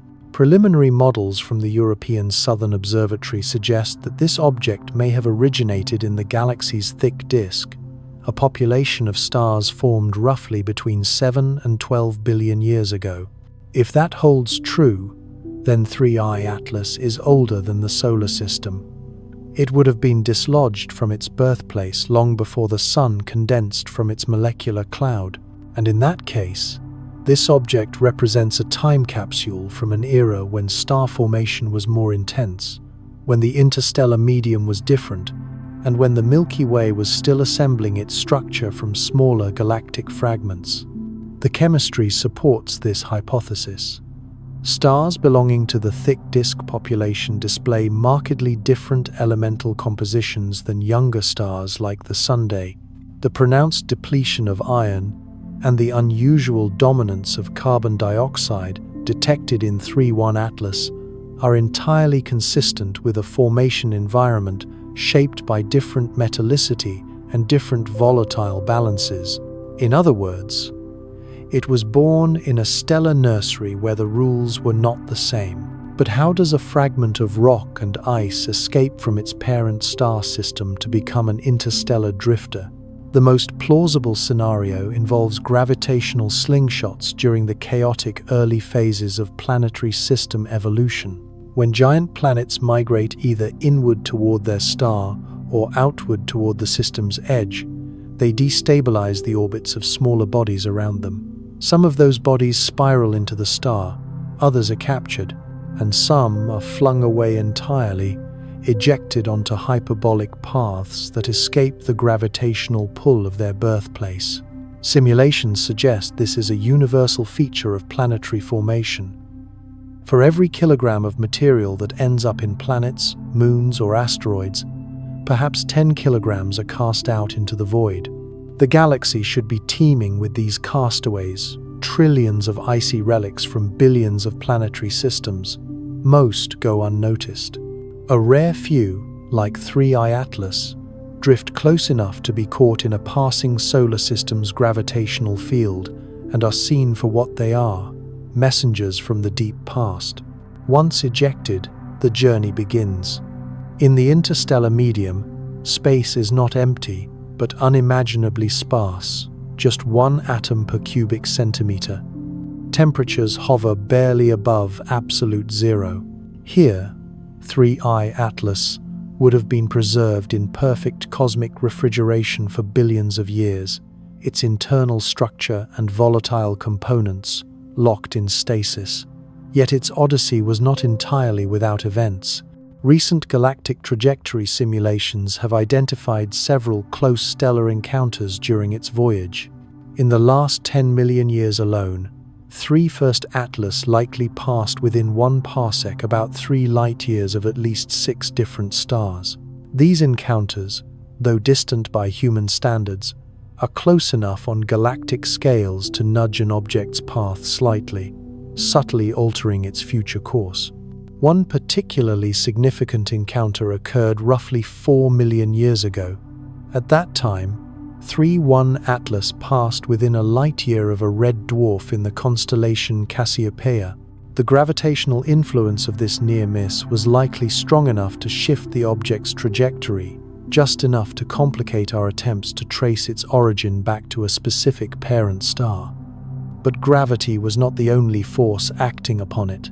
During its journey, the surface of 3i Atlas was bombarded with high-energy particles, cosmic rays from supernovae, gamma-ray bursts, and active galactic nuclei. These collisions fractured molecules, induced isotopic changes, and perhaps even forged new molecular species unlike anything yet seen in the solar system. Over time, a kind of radiation weathering reshaped the object's chemical surface layer. At the same time, its path may have taken it through diffuse dust clouds or regions of enhanced stellar radiation, triggering brief episodes of heating. These could have caused thin surface layers to sublimate and refreeze in altered configurations. The result? A complex surface chemistry, unlike that of any known comet, with preserved markers of both formation and transformation across galactic time. And yet, despite all this, despite ejection, radiation, thermal cycling, and micrometeorite impacts, 3.1 Atlas held together. Its structural integrity may point to more than just luck. It may suggest unusually cohesive material properties or even a kind of passive self-repair mechanism. Sublimated volatiles recondensing into fractures, slowly sealing microdamage, like scar tissue healing over time. Now, As it sweeps through the inner solar system on a trajectory that brings it closer to our sun than it has ever been before, the journey culminates. We are watching the final act of a billion-year voyage, a frozen emissary from the galaxy's past, arriving at a moment when, for the first time in history, we have the tools to study it. The precision required for 3I Atlas to arrive just as Earth possessed the eyes to see and the minds to understand it is staggering. This was no casual cometary drift.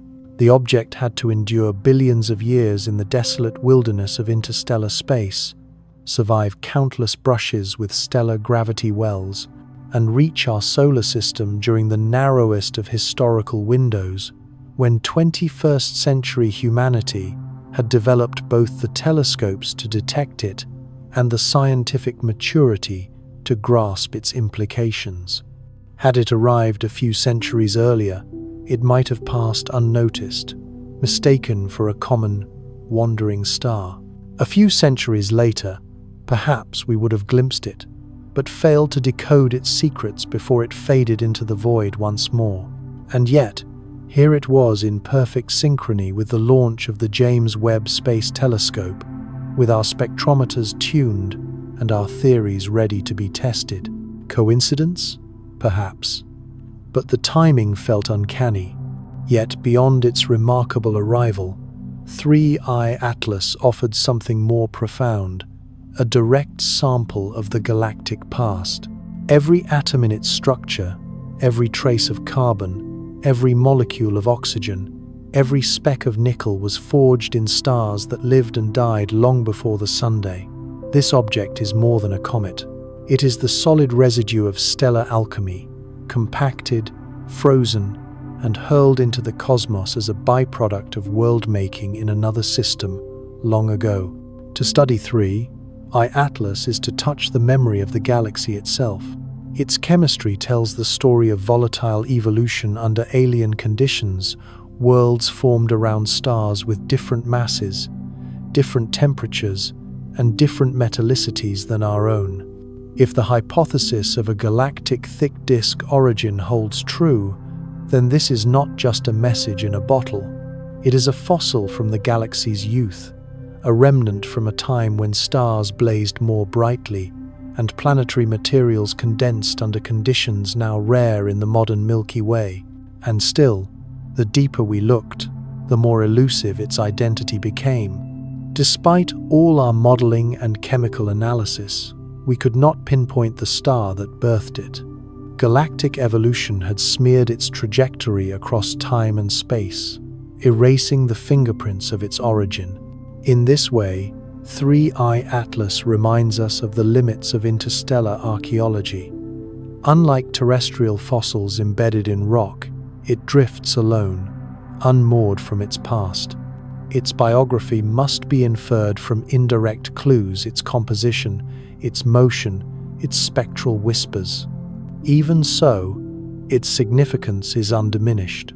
We do not need to know the name of its parent star to recognize the truth it carries, that planetary systems beyond our own create worlds under unfamiliar rules, that the chemistry of life and rock and ice can emerge in startling combinations, that alien doesn't mean artificial, it means different, and difference, in science, is a gift. As the calendar turned toward late October 2025, anticipation built. The perihelion window, the moment of closest approach to the sun, was imminent. Solar heating would reach its peak, potentially blasting away surface crusts and exposing primordial ices untouched since the object's creation. These fleeting days would be the most scientifically rich, the final chance to observe 3I Atlas before it slipped behind the sun's blinding glare. But this also introduced suspense. Would it survive? Many comets perish at perihelion, torn apart by the sun's gravity or shattered by internal stresses. If 3I Atlas disintegrated, would we still be able to study its remnants? Or would it vanish as suddenly as it appeared, a ghost evaporating under solar light? We would not know until December, when it emerged again into the night sky, if it emerged at all. And yet, even before perihelion came, the implications were rippling outward. The September surge, a flurry of unusually close near-Earth object encounters, had already set astronomers on edge. The arrival of a chemically anomalous interstellar object during the same brief window of time was beginning to strain belief in coincidence. Could these events be related, or were we simply pattern hunters trying to draw constellations in cosmic noise? Some researchers dared to wonder aloud. Was this the beginning of something more? A larger pattern? A deeper, unfolding narrative in which humanity was only just now becoming aware of its part? Perhaps, they suggested, the cosmos had always been a stage for such dramas, and only now, with telescopes sharpened and minds attuned to the scale of galactic history, were we beginning to see the opening act. Part 10. Spectacular what-ifs, cosmic dominoes. When human imagination confronts the unfamiliar, when phenomena stretch beyond our everyday intuitions, it instinctively seeks extraordinary causes. We are pattern-seeking creatures, evolved to detect danger in rustling leaves and meaning in the stars. So it was little surprise that, amid the September surge of asteroid encounters and the baffling chemistry of 3I, Atlas, whispers of cosmic connection began to circulate. Could the arrival of an interstellar visitor have triggered a celestial cascade, a domino effect of gravitational disturbances, solar eruptions, or debris streams, threading toward Earth like beads on a cosmic necklace? It was a tempting story, but the math told another tale. Even at its most generous estimates, the mass of 3I Atlas, perhaps a few trillion kilograms, renders it a gravitational minnow in the vast sea of solar system dynamics. Its influence on nearby space rocks, millions of kilometers away, is infinitesimal when compared to the titanic gravitational dominance of the Sun, Jupiter, and other major planets. According to Newton's inverse square law, gravitational force decreases with the square of distance. At astronomical scales, 3I Atlas's pull on even the closest near-Earth objects fades into irrelevance.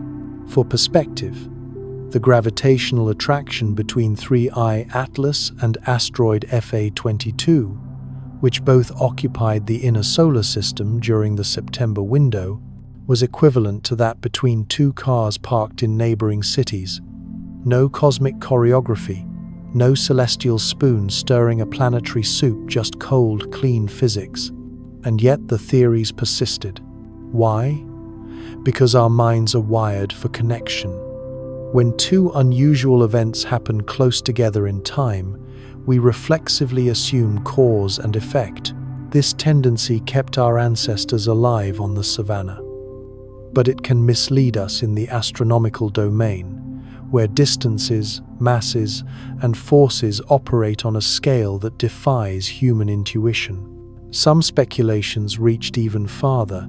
Might 3I Atlas be linked to solar activity, its passage triggering solar flares or coronal mass ejections that could disrupt Earth's magnetic field? This notion taps into real vulnerabilities. We are, after all, a civilization dependent on satellites, power grids, and fragile electronic infrastructure. A Carrington-level solar storm today could cripple global systems. But once again, physics intervenes. The sun outputs 8 times 10 to the power of 26 watts of energy every second, more than all of human civilization has consumed throughout its entire history.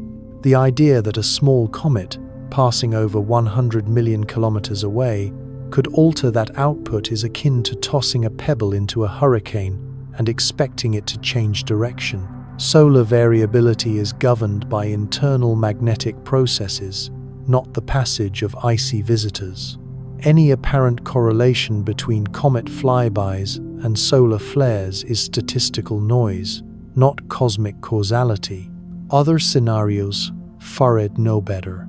Some speculated that 3I Atlas might leave behind a debris trail, a future meteor shower for Earth to enjoy. After all, most annual meteor displays stem from Earth plowing through dust left by comets. But this logic collapses when applied to interstellar objects. Any particles ejected from 3I Atlas would retain its hyperbolic velocity, escaping the solar system entirely. By the time Earth entered the region of space once occupied by the object, those particles would be long gone, dispersed across volumes so vast their density would approach zero. And if, by chance, a stray grain did encounter Earth, its entry speed 70 kilometers per second or more would result in a brief, brilliant flash, not the elegant, drawn-out trails of classic meteor showers. Spectacular, perhaps, but not sustained and certainly not orchestrated. Even the notion of fragmentation, perhaps the most emotionally compelling theory, fell apart under scrutiny. Could the September asteroids be shards of 3I Atlas, broken loose during a previous inner solar system pass? This idea flounders on two fronts: orbital mechanics and chemical identity. If they were true fragments, the objects would retain both the hyperbolic trajectory and the alien chemistry of their parent. But the September asteroids matched neither. Their orbits were bound to the Sun, and their composition was entirely consistent with native solar system materials. Still, the persistence of these ideas reveals something important, not about comets or cosmic rays, but about us. We are drawn to meaning. We hunger for narrative, and in a sky filled with motion and mystery, we yearn to connect the dots even when science tells us those dots were never connected at all. Of all the cascade theories swirling around 3I Atlas, one remained the most persistent: institutional secrecy. In online forums and speculative circles, some began to wonder, what if governments were hiding something? What if classified observatories had observed strange perturbations? What if 3I Atlas had triggered effects too dramatic, too unsettling, to be shared with the public? It wasn't an entirely irrational suspicion. Space surveillance systems have long overlapped with military infrastructure. High-powered optical and infrared sensors capable of tracking asteroids can, in principle, also track satellites, and vice versa. And historically, there have been cases where military priorities have temporarily eclipsed scientific transparency. But the reality of modern astronomy renders any long-term, global cover-up all but impossible. Astronomy today is inherently public. Thousands of professional and amateur observers across the globe contribute to a decentralized web of data collection, validation, and publication. Observation schedules from major facilities are published openly. Newly tracked objects have their orbital elements posted to international databases, often within 48 hours. From the Minor Planet Center to citizen science platforms, the discovery pipeline is radically transparent. More importantly, the academic incentive structure rewards openness. A researcher who discovered something truly anomalous, let alone artificial or disruptive, would have every reason to publish it immediately. Scientific careers are made through peer-reviewed breakthroughs, not quiet compliance. To imagine a worldwide conspiracy involving dozens of space agencies, hundreds of institutions, and thousands of scientists is to misunderstand both the chaos and competitiveness of real science. There is simply no credible evidence that anything about 3I Atlas, its chemistry, motion, or structure has been concealed. It is strange, yes, but it is naturally strange, not artificially suppressed. And yet, amid the dismissal of gravitational fantasies and secretive theories, one possibility remains both plausible and profound. What if the true revelation of 3I Atlas isn't what it is, but what it represents? We may be standing on the threshold of a new era in interstellar detection. With the imminent launch of the Vera C. Rubin Observatory, coupled with enhanced space-based infrared systems and growing international coordination, our ability to detect faint, fast-moving interstellar objects is about to dramatically improve. Current models based on only 3 confirmed interstellar visitors suggest that Earth may intercept perhaps 1 such object per year. But these estimates carry enormous uncertainty. If the true rate is 10 or even 20, then the late 2020s may mark the beginning of a revolution in galactic science. Instead of treating objects like 3I Atlas as rare cosmic accidents, we may come to realize that our solar system is constantly bathed in interstellar debris fragments of planetary systems, flung across the galaxy during the violent epochs of their formation. If so, then interstellar archaeology, once a speculative footnote in planetary science, will become a systematic discipline. We will begin to map the chemistry of alien star systems, decode their volatile inventories, and compare their planet-building processes, all without leaving our own backyard. Debris from distant worlds will become messengers, arriving not once in a century, but once every season. It would be nothing less than a Copernican-scale shift in our view of cosmic belonging. Earth would no longer be a passive observer in a quiet corner of the galaxy, but a node in a vast network, a participant in the ongoing material exchange of stellar evolution. Seen from this perspective, the September surge takes on new meaning. Perhaps it wasn't a bizarre clustering of unrelated rocks and rogue visitors. Perhaps it was our first glimpse at how active, how populated, how connected our corner of the galaxy truly island. But these grand questions would have to wait. Because 3I Atlas was still approaching perihelion, its closest pass to the Sun, and everything depended on what would happen next. This was the moment when its subsurface ices, preserved for billions of years, would undergo their most extreme transformation. Solar radiation would ignite outgassing jets, fracture the crust, possibly trigger thermal fragmentation.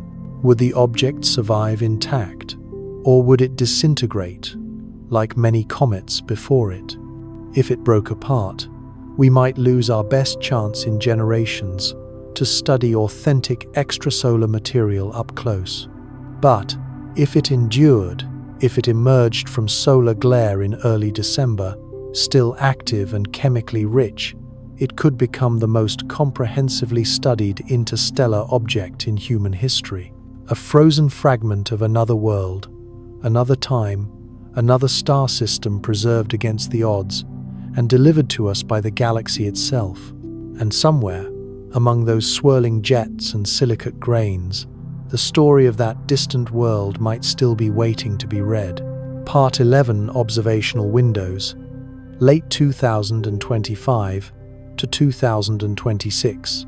By late 2025, the cosmic choreography had reached its crescendo. After a billion-year odyssey through interstellar space, the object known as 3I divided by Atlas was racing toward a moment of reckoning perihelion, its closest approach to the Sun, calculated for October 30. It was here, in the crucible of solar fire, that the ancient visitor would face the most extreme test of its long journey. But this climactic moment would unfold behind a curtain of light. From Earth, the Sun's overwhelming glare would blind our instruments to the drama unfolding just 60 million kilometers away, closer than Mercury's orbit. As 3I divided by Atlas passed within 0.4 astronomical units of the Sun, it would vanish into the twilight, less than 10 degrees from the solar disk. For astronomers, this was a paradox as profound as it was frustrating. The period of greatest scientific interest would also be the least observable. This was when the real secrets might finally emerge. At perihelion, solar heating would peak, triggering volatile sublimation at levels far beyond anything seen during the object's inbound phase. Ice is preserved for eons. Carbon monoxide, carbon dioxide, exotic hydrocarbons would erupt into gas, carrying with them dust grains and molecular traces from another star system, perhaps from another galactic epoch. Chemical species that had remained locked in solid form during the cold interstellar voyage would finally release spectroscopic signatures, offering clues to alien geochemistry. That is, if we could see them. Instead, Earth's view was occluded.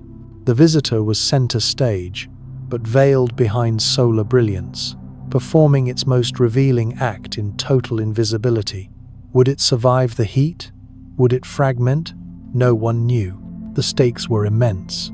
If 3I divided by Atlas survived intact, it would prove that interstellar objects formed under alien conditions and hardened by galactic travel could endure even the blistering thermal stress of perihelion. Its chemistry might remain unprocessed, its structural integrity preserved, allowing scientists to study pristine material from outside the solar system. But if it fractured, the story would change. We might witness a photogenic breakup, a cascade of fragments glowing in reflected light. Beautiful, yes, but scientifically tragic. The sublimated and redistributed material would be chemically altered, its original layering erased, its deeper secrets lost. Historical precedent offered no clear answer. Comets from our own Oort cloud, on their first dive toward the sun, often shattered under similar pressures. But 3I divided by Atlas was not fresh snow. It was ancient ice, forged in another system and weathered by eons in deep space. It had already survived stellar flybys, cosmic rays, and interstellar dust impacts. Was it strong enough to survive the sun? The irony was exquisite. After traveling farther than any human artifact or spacecraft, 3I divided by Atlas was now closest to our star, and we could not look. It was as if the galaxy had sent us a message, only to have it read aloud in another room. But patience is astronomy's oldest virtue. By early December, Earth's orbit would carry us to a better vantage point. As the object emerged from the solar glare, it would appear in the pre-dawn skies, well placed for observation by major telescopes. At a distance of roughly 1.8 AU, around 270 million kilometers, 3I divided by Atlas would be close enough to study in detail, but far enough to avoid atmospheric interference. This would be our window, perhaps, the best opportunity to observe intact interstellar material for decades to come. And unlike 1I, Oumuamua, whose swift departure allowed only days of observation, 3I divided by Atlas had been far more generous. Its trajectory and timing would keep it within reach of Earth's instruments well into 2026, granting months of study across optical, infrared, and ultraviolet wavelengths. Meanwhile, other celestial actors were approaching their own moments of truth. Comet C, divided by 2025 R2, Swan, discovered earlier in the year, was brightening rapidly as it neared its own perihelion in November. Reports from seasoned comet hunters suggested possible naked-eye visibility under dark skies. A green coma, a classic carbon-based glow, was already visible through binoculars, with a growing tail stretching away from the sunday. But whether it would survive perihelion or shatter like so many before it remained uncertain. On a more ominous trajectory, asteroid 99942, Apophis, continued its long descent toward the much-anticipated April 2029 flyby, when it would pass closer to Earth than some satellites. Still years away, the approach had already triggered detailed monitoring campaigns. NASA's OSIRIS-APEX spacecraft, now en route to intercept Apophis after its Earth encounter, was performing mid-course corrections, preparing for a 2029 arrival that would offer an unprecedented close-up of post-flyby surface changes.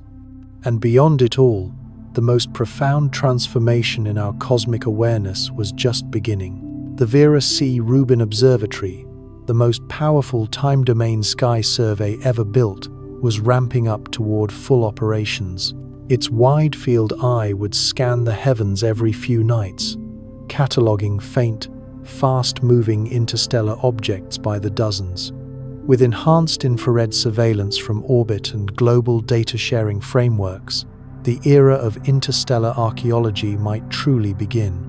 We had entered a new kind of astronomy, one that no longer looked at the stars from afar, but began collecting their fragments, drifting silently into our solar neighborhood. 3I divided by Atlas was no longer just a cosmic curiosity. It was the first movement in a galactic symphony, the start of a slow unveiling, a realization that the galaxy was not just a sea of stars, but a living ecosystem, exchanging matter, memory, and mystery across the millennia. But before we could turn to the larger questions, how common are these visitors? What do they teach us about other worlds? One final act remained. Would 3I divided by Atlas survive the sun? The answer waited in December skies. As the final days of 2025 approached, the cosmic drama unfolding around 3I Atlas reached a critical crescendo. The interstellar traveler, which had captured the imagination of astronomers and storytellers alike, was now lost behind the blazing veil of the sun, racing toward its October 30th perihelion, the moment of closest approach. Though invisible from Earth during this crucial encounter, the stakes had never been higher. This was when maximum solar heating would reach deep into the object's nucleus, potentially activating volatile materials that had remained frozen for billions of years. It was also the phase most likely to determine whether the object would survive intact or fragment under the extreme thermal and gravitational stresses of a close solar passage. And the answer to that would remain hidden, suspended behind the curtain of solar glare until early December. Yet even as the astronomical community waited, a larger transformation was underway, not within the comet itself, but in humanity's capacity to observe, predict, and ultimately respond to such cosmic phenomena. The Vera C. Rubin Observatory, whose first light images had already demonstrated unprecedented precision, was still in its commissioning phase. Once fully operational, Rubin would scan the entire visible sky every few nights, revolutionizing the cadence of detection and the depth of surveillance. Where earlier surveys offered snapshots, Rubin promised a full-motion chronicle of our local celestial environment. The September surge, a sudden clustering of cometary and asteroid activity, might have once seemed anomalous. Rubin's enhanced resolution might reveal it was merely the background hum of a universe far more active than previously imagined.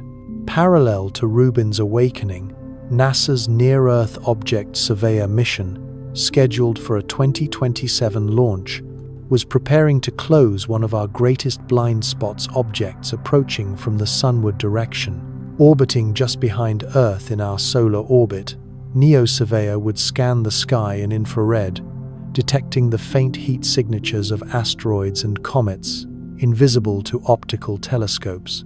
Its mission was born out of a sobering lesson: the Chelyabinsk meteor of 2013, which detonated over Russia with no warning. NEO-Surveyor aimed to ensure that such surprises would never happen again.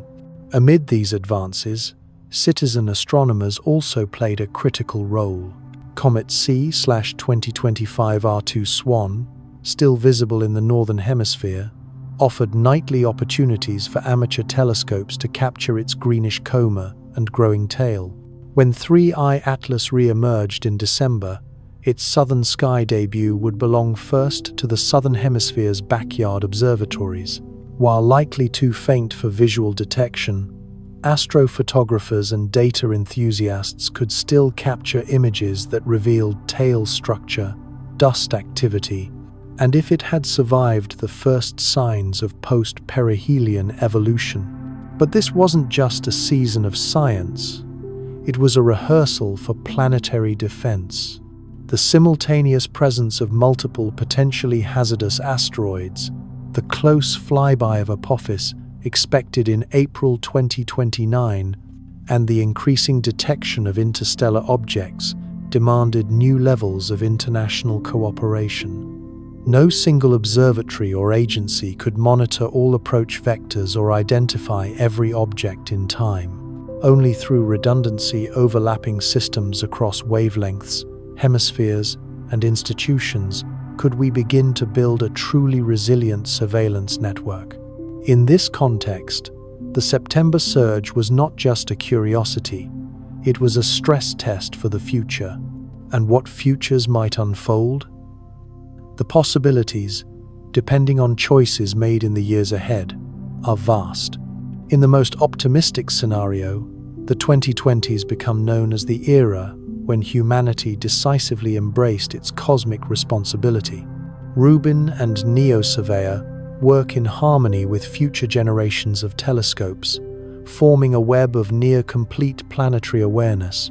Incoming objects are detected not weeks, but decades in advance. Deflection missions evolve from experimental to routine. Missions like DART become templates for a new class of precision kinetic impactors, capable of gently nudging incoming threats off course with years of lead time. Governments, space agencies, private industry, and citizen scientists coalesce into a planetary defense coalition that treats asteroid deflection as a form of interstellar stewardship. In this future, Earth is no longer a passive target, it is a celestial actor, capable of reshaping its fate with foresight and cooperation. A more middling outcome is possible too. Progress continues, but in fits and starts. Funding delays, geopolitical tensions, and data bottlenecks slow the full realization of planetary defense infrastructure. Some threats are mitigated, others arrive with too little warning. The sky becomes crowded with instruments, but their coverage remains patchy and uneven. A major impact is narrowly avoided in the 2030s, but only barely, and at great cost. In this future, Earth survives, but the lessons of 3I Atlas are only half learned. And then there are the darker timelines, a future in which warning systems are cut or defunded, where early signs of danger are dismissed or politicized, where trust in science erodes under waves of misinformation. A future in which the next interstellar visitor is not a passive wanderer like 3I Atlas, but something faster, darker, and bound for Earth. And we fail to see it coming. In such a world, the data from 2025 becomes an echo, a signal lost to time, archived, but not acted upon. As December neared, and the sun's glare slowly loosened its grip, telescopes around the world prepared to search for a faint streak of light in the pre-dawn sky. Would 3I Atlas survive? Would its post-perihelion coma reveal new chemical secrets, preserved across eons and parsecs? The answers would soon arrive. But one question lingered, still not in the stars, but in ourselves. Would we learn what 3I Atlas came to teach? Not just about the nature of interstellar debris, but about our own capacity to grow, to coordinate, and to listen when the cosmos speaks. The process becomes so reliable and predictable that asteroid deflection joins earthquake prediction and hurricane tracking as accepted tools of natural disaster mitigation. Under this scenario, Comet Swan survives its 2025 perihelion passage and provides spectacular naked-eye viewing throughout the Northern Hemisphere winter, inspiring a new generation of amateur astronomers and science enthusiasts. 3I Atlas emerges intact from its solar encounter, and yields unprecedented insights into interstellar chemistry and galactic material exchange processes. The detailed characterization of 3I Atlas establishes interstellar archaeology as a major scientific discipline. Improved survey systems detect dozens of additional interstellar visitors throughout the late 2020s, each one carrying unique chemical signatures that illuminate different aspects of planetary formation around other stars. By the early 2030s, systematic comparison of interstellar debris provides the first comprehensive survey of planetary chemistry across different galactic environments. This scientific windfall drives technological development in spectroscopy, precision astrometry, and coordinated multi-telescope observations. The same capabilities prove invaluable for characterizing potentially hazardous asteroids, enabling precise determination of composition, structure, and deflection requirements well in advance of any actual threats. International cooperation flourishes under the pressure of shared cosmic challenges. The protocols developed for coordinating observations of 3I Atlas evolve into standardized procedures for handling any anomalous or threatening objects. Regular exercises and training programs maintain readiness while building confidence in global response capabilities. Public engagement with astronomy and space science reaches unprecedented levels as people worldwide follow the ongoing discoveries and characterization efforts. Educational initiatives capitalize on this interest to improve scientific literacy and rational decision-making skills across diverse populations. The combination of genuine cosmic threats and effective technological responses provides compelling evidence for the value of scientific research and international cooperation. But alternative scenarios present more challenging possibilities. The moderate pathway acknowledges that improved detection and deflection capabilities will inevitably encounter real tests as the catalogue of potentially hazardous objects expands. Current surveys have identified most kilometer-class asteroids capable of causing global catastrophe, but the inventory of city-killer-sized objects in the 100 to 300 meter range remains incomplete. Statistical projections suggest that one or more objects in this size range will eventually approach Earth with insufficient warning time for gentle deflection measures. These scenarios would require more aggressive intervention techniques, potentially including nuclear explosive devices that carry significant technical and political risks. The first such encounter might involve an object discovered only months or weeks before potential impact, forcing rapid decisions about deflection strategies under enormous time pressure and public scrutiny. Success would validate planetary defense investments and probably trigger expanded funding for detection and deflection capabilities. Failure could result in regional devastation and fundamental questions about humanity's ability to protect itself from cosmic threats. Even partial success scenarios carry significant implications. A deflection attempt that successfully prevents global catastrophe but fails to eliminate all impact risk might scatter debris across populated areas, creating multiple smaller impact sites instead of a single large crater.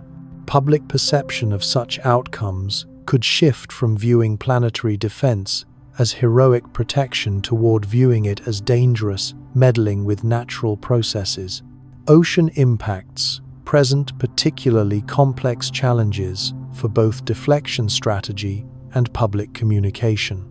The majority of Earth's surface is covered by water, making ocean impacts statistically more likely than land impacts for randomly arriving asteroids. But tsunami generation from ocean impacts remains poorly understood, with significant uncertainties in current modeling efforts. A 200-meter asteroid striking deep ocean could potentially generate 10-meter waves that remain dangerous across entire ocean basins. Coastal cities from Boston to Barcelona could face devastating tsunami impacts hours after a mid-Atlantic collision. The warning time, provided by successful detection, might be sufficient for evacuation efforts, but the economic and social disruption would be enormous, even without direct casualties. These scenarios highlight the importance of accurate risk communication and realistic public expectations about planetary defense capabilities. Our current technology can probably handle most threats given sufficient advance warning, but late discovery scenarios or unusually large objects could overwhelm existing deflection capabilities. The worst-case scenarios, while statistically unlikely over human timescales, represent existential challenges that current technology cannot address effectively. A long-period comet from the Oort cloud could arrive with only months or years of advance warning, carrying enough kinetic energy to threaten human civilization regardless of deflection attempts. Such objects, with diameters potentially exceeding 10 kilometers, would require deflection energies far beyond anything available through current kinetic impact techniques. Nuclear explosive deflection might be theoretically possible, but the required technological development, international coordination, and deployment timelines could easily exceed the available warning periods. These extreme scenarios serve as sobering reminders that planetary defense can offer protection against most threats, but not all threats. Like earthquake-resistant building codes or hurricane tracking systems, defensive measures can dramatically reduce risk without eliminating it entirely. The goal is not perfect security, an impossible standard, but rather reasonable protection against reasonably likely dangers. Yet, beyond the physics and the protocols lies a more complex frontier, the human response. Population, psychology, and social dynamics introduce additional complications across all scenarios. Public reaction to asteroid threats depends heavily on how risks are communicated, how media narratives evolve, and the existing levels of trust in scientific and governmental institutions. Accurate information delivered by credible voices can maintain social stability even in moments of crisis. But sensationalized reporting, or the viral spread of conspiracy theories, can quickly erode public confidence, sabotaging even well-prepared response efforts. The September surge offered valuable lessons in managing communication about cosmic threats, but a real impact event would come with higher stakes, faster timelines, and intense global media scrutiny. Social media, capable of amplifying both truth and misinformation in equal measure, could become a battlefield for public understanding. Economic implications also vary dramatically depending on how scenarios unfold. A successful deflection of a major threat might generate overwhelming public support for continued investment in planetary defense, transforming it from a niche initiative into a central pillar of global space policy. Conversely, a failed or partially successful attempt could lead to hesitation, a turn toward more cautious strategies, emphasizing evacuation and damage control over active intervention. And the rise of the commercial space sector introduces new complexity. Private companies, especially those eyeing the riches of asteroid mining, may develop the very capabilities, rendezvous, tracking, sampling that overlap with defense needs. But commercial motives do not always align with public safety. A potentially hazardous asteroid that also holds trillions in mineral value might become the object of competing interests, deflection versus extraction. The resulting tension would demand careful regulation to prioritize humanity's safety above profit. Perhaps the most unpredictable variable, however, is geopolitics. In calm times, current international cooperation frameworks function relatively well. But in moments of crisis when national pride, fear, and urgency collide, countries might abandon shared strategies in favor of unilateral action. One nation's attempt to nudge an asteroid could unintentionally alter its path in ways that threaten another. Without clear, enforceable agreements, these cosmic interventions could spark diplomatic conflict, even as the object itself hurtles toward Earth. Technology, of course, will shape what future scenarios are even possible. Breakthroughs in nuclear fusion, advanced propulsion, artificial intelligence, or materials science could dramatically increase our reach and response time, extending warning windows and expanding deflection options.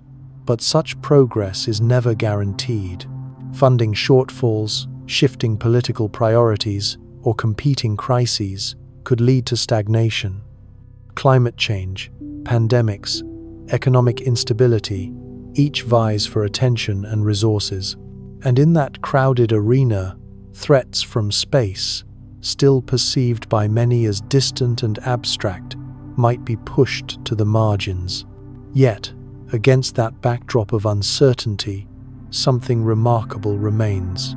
The appearance of 3I Atlas and the flurry of cosmic activity surrounding it offers more than just scientific curiosity. It offers a rare kind of unity, a perspective not of borders and rivalries, but of shared vulnerability and common destiny. The realization that our small blue world sails through an ocean of stars, where debris from ancient systems can arrive without warning, has the potential to awaken a planetary consciousness that no terrestrial crisis ever could. As we stand on the edge of a new era in space monitoring, defense, and exploration, the futures we create will be shaped not only by the tools we build, but by the choices we make political, social, ethical. The September surge and the encounter with 3I Atlas will be remembered as either the spark that ignited a new age of cosmic awareness, or the missed opportunity that left us unprepared for what followed. But before any of those long-term outcomes can unfold, one mystery remains unresolved. What will 3I Atlas reveal when it finally emerges from the solar glare in December? The spectroscopic data, the volatile trails, the mineral fingerprints, they may offer not just scientific insight, but a message of sorts, a whisper from another world, carried across light years to reach us now. In its glowing tail and ancient core, we may find our first clear sign that planets, like people, are not alone, that across the gulf of space, worlds speak to one another in dust and ice and starlight, and that we, at last, are beginning to listen. Part 12. Conclusion: A Cosmic Perspective. As winter settles across the northern hemisphere, and 3I Atlas prepares for its December re-emergence from the solar glare, we find ourselves standing at a remarkable inflection point in humanity's relationship with the cosmos.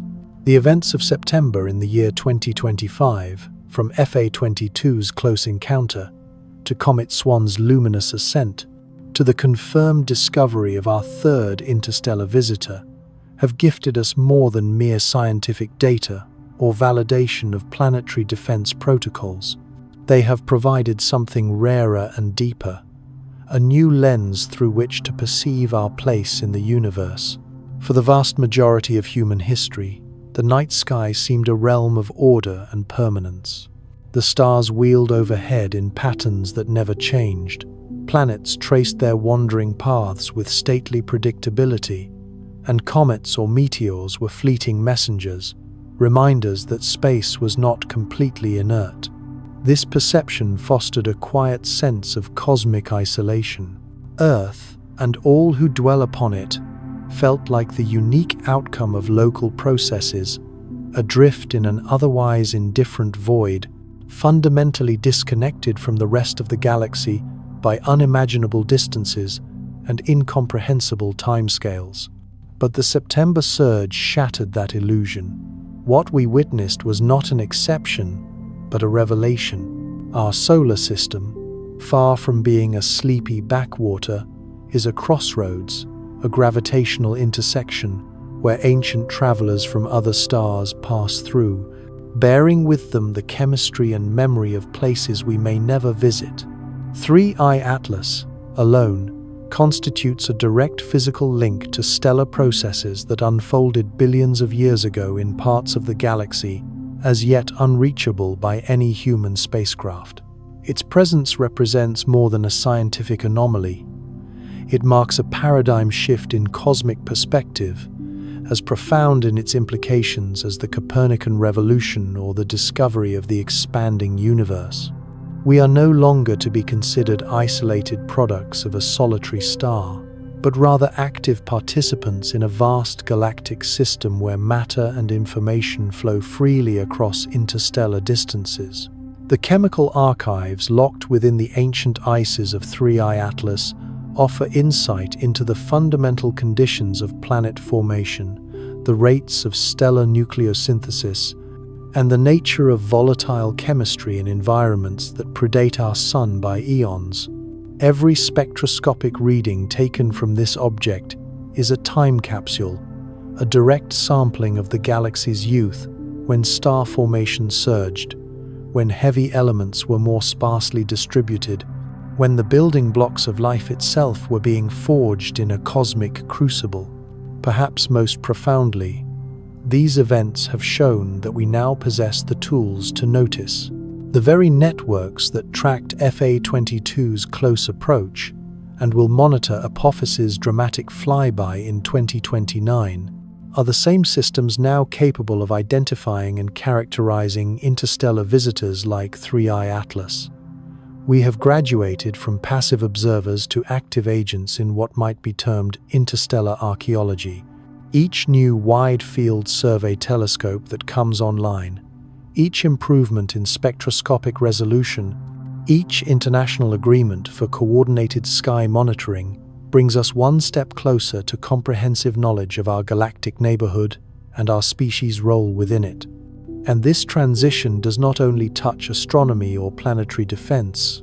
The infrastructure we develop to monitor threats from the sky, high-precision tracking systems, distributed sensor networks, rapid response frameworks, cooperative global institutions offers a model for confronting the other grand challenges of our time. Whether it is climate change, future pandemics, sustainable resource management, or environmental degradation, the same blend of science, technology, and cooperation will be required.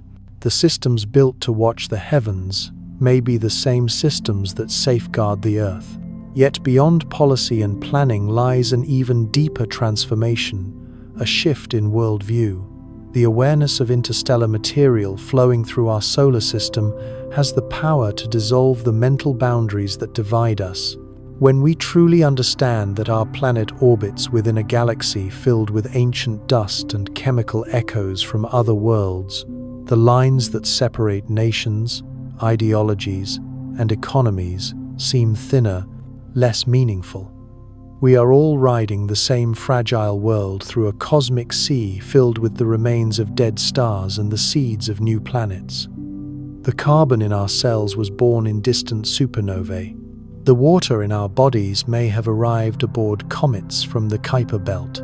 The air we breathe contains atoms that wandered through space long before life ever stirred in Earth's oceans.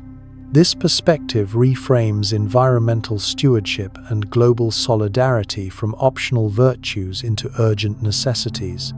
It is not enough to protect Earth because it is beautiful, we must protect it because it is rare.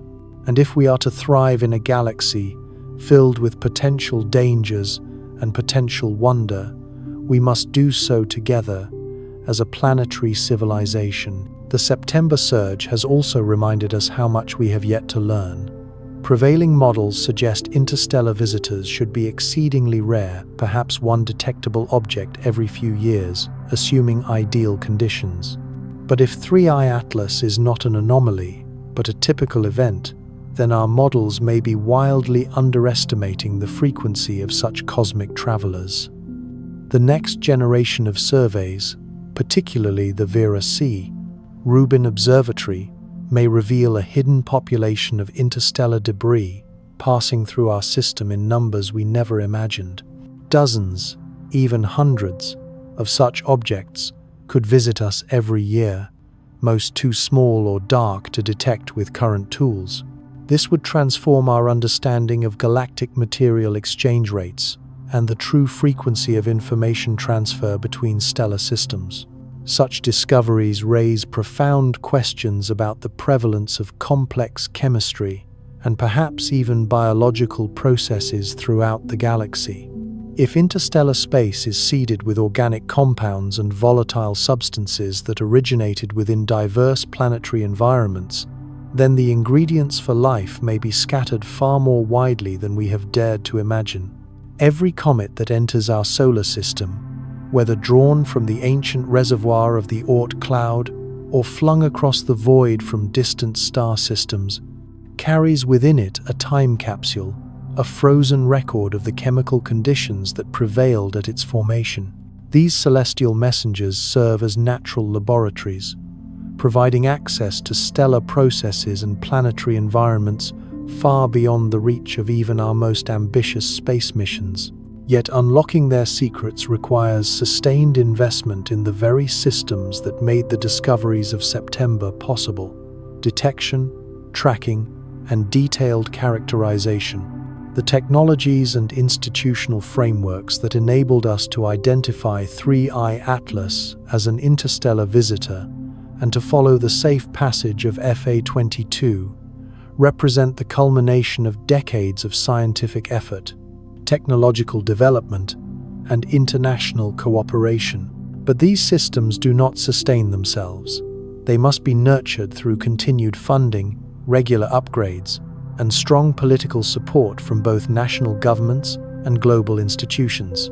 The long, quiet stretches between impact threats or breathtaking interstellar discoveries may tempt some to view planetary defense as a luxury or to scale back cosmic monitoring systems.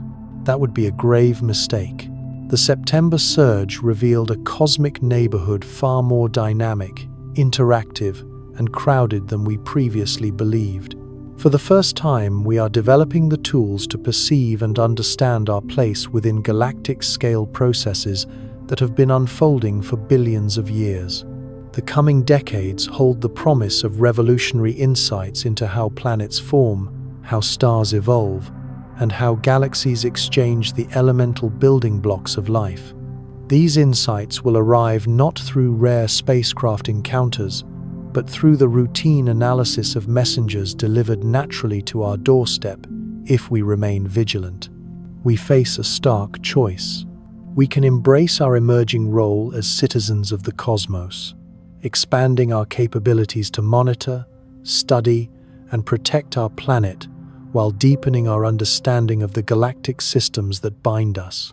Or we can lapse into complacency, turning inward and abandoning the very perspective that now reveals the true complexity and beauty of the universe that surrounds us. The case for the first path has never been stronger. The September surge and the arrival of 3I Atlas are not anomalies. They are invitations. We have been offered unprecedented access to physical relics from distant star systems, while simultaneously proving our growing ability to defend Earth from celestial threats. These moments mark the beginning of a great transition, from a planet-bound species gazing outward in wonder to active participants in galactic processes, capable of both inquiry and stewardship. But this transition is not guaranteed. It will only succeed if we preserve the spirit of curiosity that drives discovery, the culture of cooperation that enables global coordination, and the commitment to knowledge that powers science forward in the face of uncertainty. The cosmos has placed remarkable gifts within reach of our instruments, within sight of our telescopes, and within grasp of our science. Whether we are prepared to receive them and learn from them depends entirely on the choices we make now. As 3I Atlas re-emerges from behind the sun's brilliance, carrying chemical signatures from another star system and another epoch of galactic evolution, it offers more than data. It offers perspective. It offers connection. What we learn from this ancient wanderer may reshape our understanding of how worlds are born, how life-essential materials spread across the stars, and what it truly means to be citizens of a galaxy teeming with exchange, mystery, and motion.